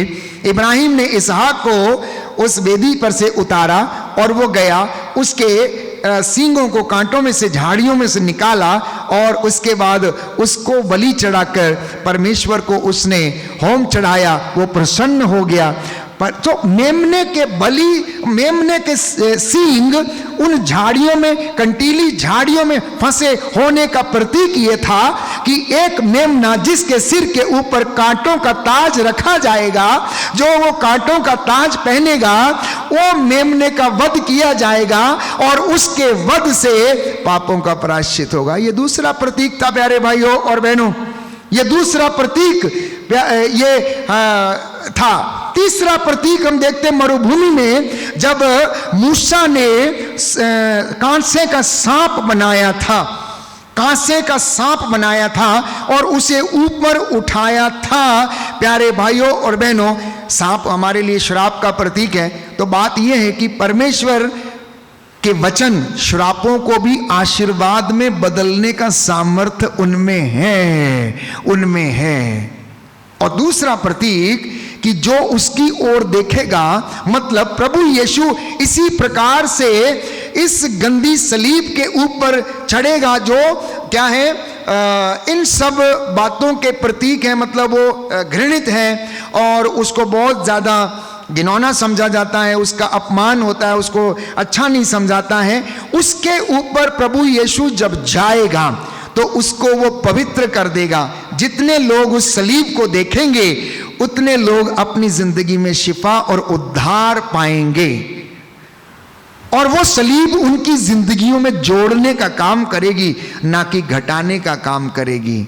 इतना ही नहीं प्यारे भाइयों और बहनों, जिस चीज को लोग श्राप का चिन्ह मानते थे, प्रभु यीशु के शरीर को जब उसके ऊपर चढ़ाया जाता है तो वो श्राप का चिन्ह आशीर्वाद में बदल जाता है। और ये आशीर्वाद तब से लेकर आज तक हमारी जिंदगियों में जोड़ने का, सुधारने का, स्वस्थ करने का, आशीर्वाद देने का, अनुग्रह देने का काम करता आया है। ये प्रभु की सलीब की प्यारे भाइयों और बहनों उसका महत्व है। ये उसका महत्व है जिसे हम 40 के दिनों में, पुण्य सप्ताह में विशेष रूप से गुड फ्राइडे के दिन कलवरी पर उस सलीब की याद करेंगे। उस सलीब के ऊपर से जो रक्त बहा, कलवरी से जो वो रक्त बहा, जो आज प्यारे भाइयों और बहनों इस वेदी से आपके घरों की ओर बहता है। इसलिए मैंने कई मर्तबा कहा, जिस घर में प्रार्थना नहीं है वहां पर दया का दरिया सूख चुका है। जिस चर्च में आराधना नहीं है उस चर्च में, उस कलीसिया में कृपा और अनुग्रह और दया का झरना सूखा हुआ है। If you want to experience the real presence, the real blessings, start adoration my dear brothers and sisters. कलीसियाओं को प्रभु ने इसलिए चुना, मसीहों को इसलिए चुना कि वो लोग बैठकर उसकी आराधना करें, उसकी सिताइश करें, उसकी हुजूरी में बैठकर उसकी बंदगी करें।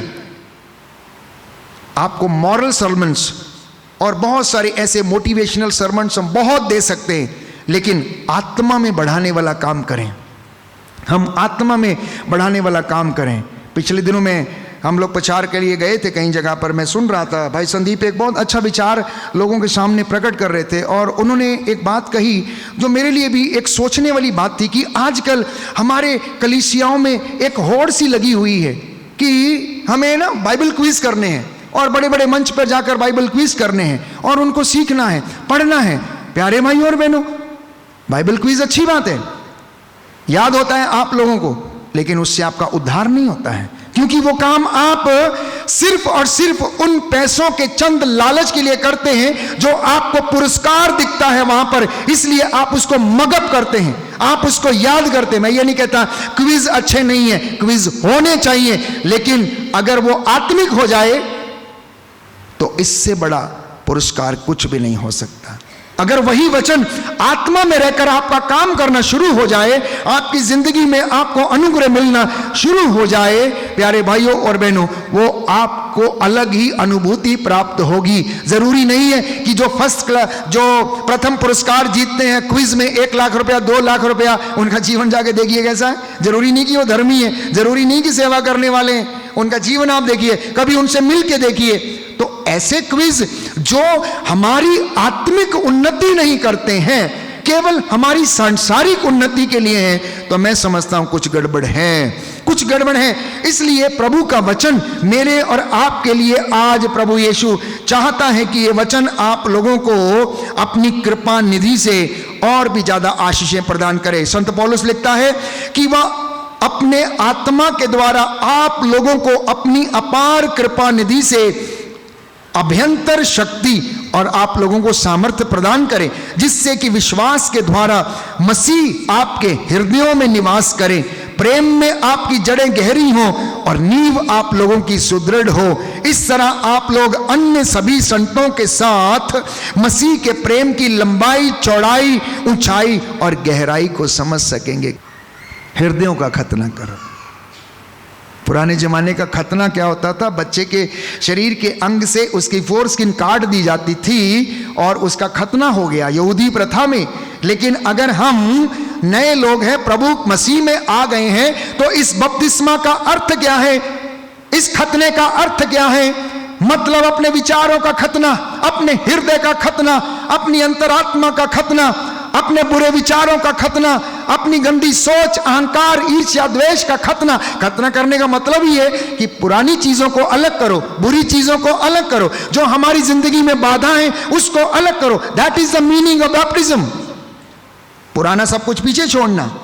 अगर वो चीजें, पुरानी चीजें आज भी आपके साथ चली आई हैं, आपका अतीत, आपके लोग, वही पुरानी बातें, वही मनगढ़ंत स्टाइल, तो प्यारे भाई और बहनों, कुछ ज्यादा कुछ बदला नहीं है। जो लोग मसीह में एक हो गए हैं वो नई सृष्टि बन गए हैं। पुराना सब कुछ समाप्त हो गया है प्यारे भाई और बहनों, बाइबल हमें बताती है। इसलिए आप लोग उसमें प्रसन्न रहें। और संत पौलुस कहता है, मैं तुमसे कहता हूं कि तुम प्रसन्न रहना, तुम इन सब बातों में प्रसन्न रहना।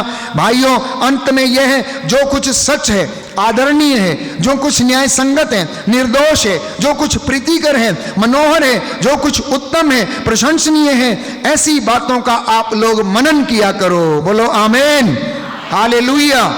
दाहिना हाथ उठाकर बोलेंगे हालेलुया।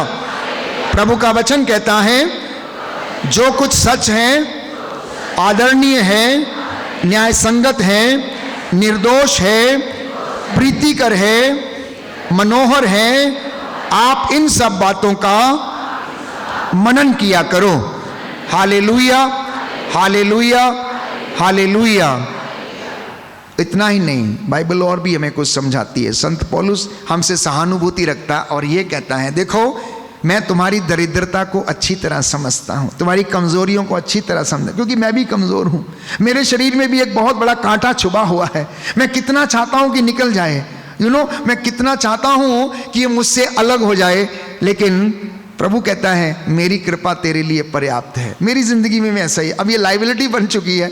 मैं किसी को मना नहीं कर पाता हूं कि मैं प्रचार के लिए नहीं आऊंगा। मैं बहुत, मुझे विवश होकर कहना पड़ता है कि मैं अवेलेबल नहीं हूं, विवश होकर मुझे फ़ोन बंद करना पड़ता है, क्योंकि मैं थक जाता हूं, बहुत बोलना नहीं होता है, एनर्जी नहीं होती है। लेकिन प्रभु ये कहता है, बेटा मेरी कृपा तेरे लिए पर्याप्त है। इसलिए आपने देखा, आउट ऑफ वे पवित्र आत्मा हमारी सहायता करता, घंटों खड़े रहकर ले हैंड करने का सामर्थ्य वो देता है, क्योंकि वो कहता, बेटा मेरी कृपा तेरे लिए पर्याप्त है। मैंने इस वचन को बड़ा समझने की कोशिश की कि संत पौलुस ने ऐसा क्यों कहा कि मेरी जिंदगी में, मेरे शरीर में एक कांटा चुभा हुआ। कहने का मतलब, पहले उसकी जिंदगी तो जैसी थी, वो बहुत बड़ा व्यक्ति था, मार पीट उसका वो काम था, काटना पीटना, मतलब बहुत ज़्यादा बड़ा हरफन मौला खिलाड़ी था, किसी की चिंता नहीं थी। लेकिन अब क्या हो गया? अब वचनों में बंध गया है वो। अब सोच नहीं सकता है, तलवार नहीं उठा सकता है, गुस्सा नहीं कर सकता है, मार नहीं सकता है किसी को, है, वचनों में बंध गया है। अब उसकी जिम्मेदारी बन गई है कि परमेश्वर का दर्शन उसे हो गया है, वचन सुनाना उसका काम हो गया। 3 बार उसके जहाजी बेड़े को तोड़ा गया, लेकिन उसने हार नहीं मानी, हार नहीं मानी। अब कितना बार उसने अरे क्या करूं, मुझे लगता मुझे छोड़ के जाना चाहिए, लेकिन प्रभु ने उसे कहा नहीं नहीं नहीं नहीं, मेरी कृपा तेरे लिए पर्याप्त है, मैं तेरी सहायता करूंगा, तू आगे बढ़। इसलिए 3 बार उसका जहाज तोड़ा गया।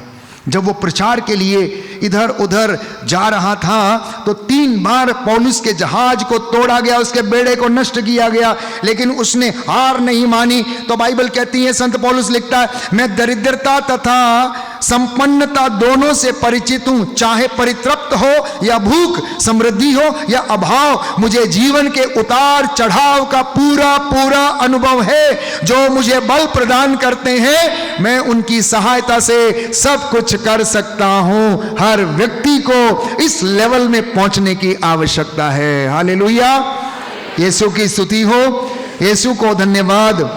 हालेलुया, यीशु की स्तुति हो, यीशु को धन्यवाद।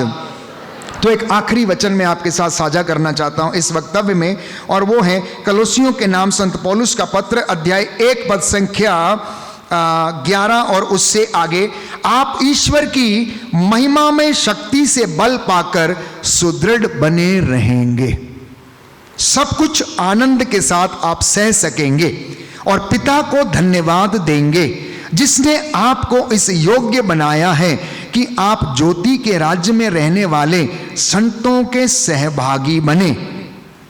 ये परमेश्वर का वचन है आप लोगों के लिए सांत्वना के रूप में, आप जो विश्वास करते हैं। Book of Colossians chapter 1 verse 11 onwards. दाहिना हाथ उठाकर वचन दोहराइए। हालेलुया।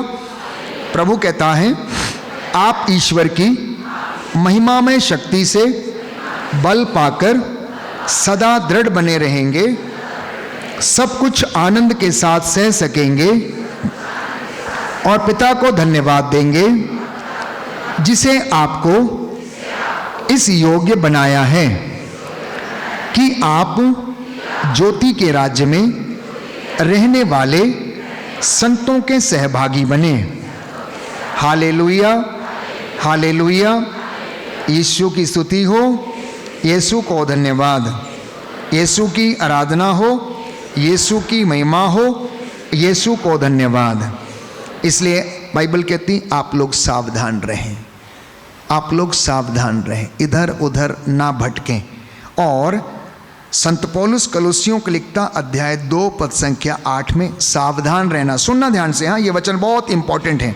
कहीं ऐसा ना हो कि कोई आप लोगों को ऐसे खोखले और भ्रामक दर्शन शास्त्र के द्वारा बहकाए जो मनुष्यों की परंपरागत शिक्षा के अनुसार है और मसीह पर नहीं बल्कि संसार के तत्वों पर आधारित है।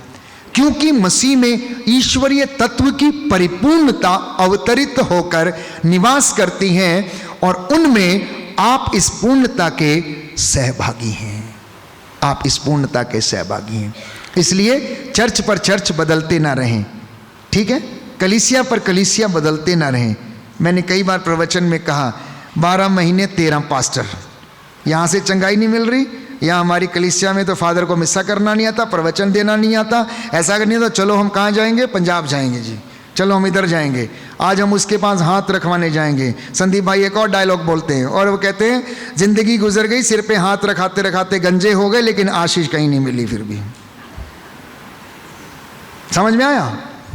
सिर पे हाथ रखाते रखाते बाल चले गए, मतलब प्रार्थना कराते कराते बाल चले गए, लेकिन जिंदगी बदली नहीं, कुछ उसमें परिवर्तन नहीं हुआ, आत्मिक उन्नति नहीं हुई। प्यारे भाइयों और बहनों, आज अगर जो चीज आपको यहां मिलना यहां नहीं मिली तो दुनिया के किसी कोने में नहीं मिल सकती।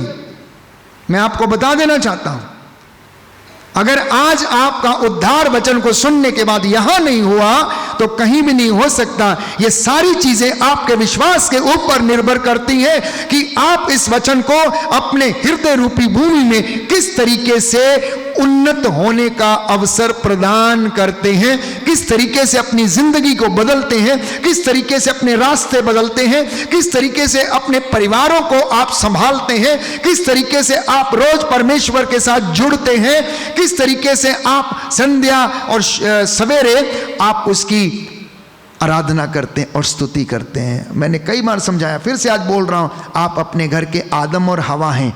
रोज परमेश्वर वचन के द्वारा आपसे बातें करता है, इसलिए आप लोग सावधान हो जाएं, सावधान हो जाएं। परमेश्वर रोज आपसे मिलने के लिए आना चाहता है, उसे मौका दे दें और वो आपकी जिंदगियों में चिन्ह और चमत्कार प्रदान करेगा।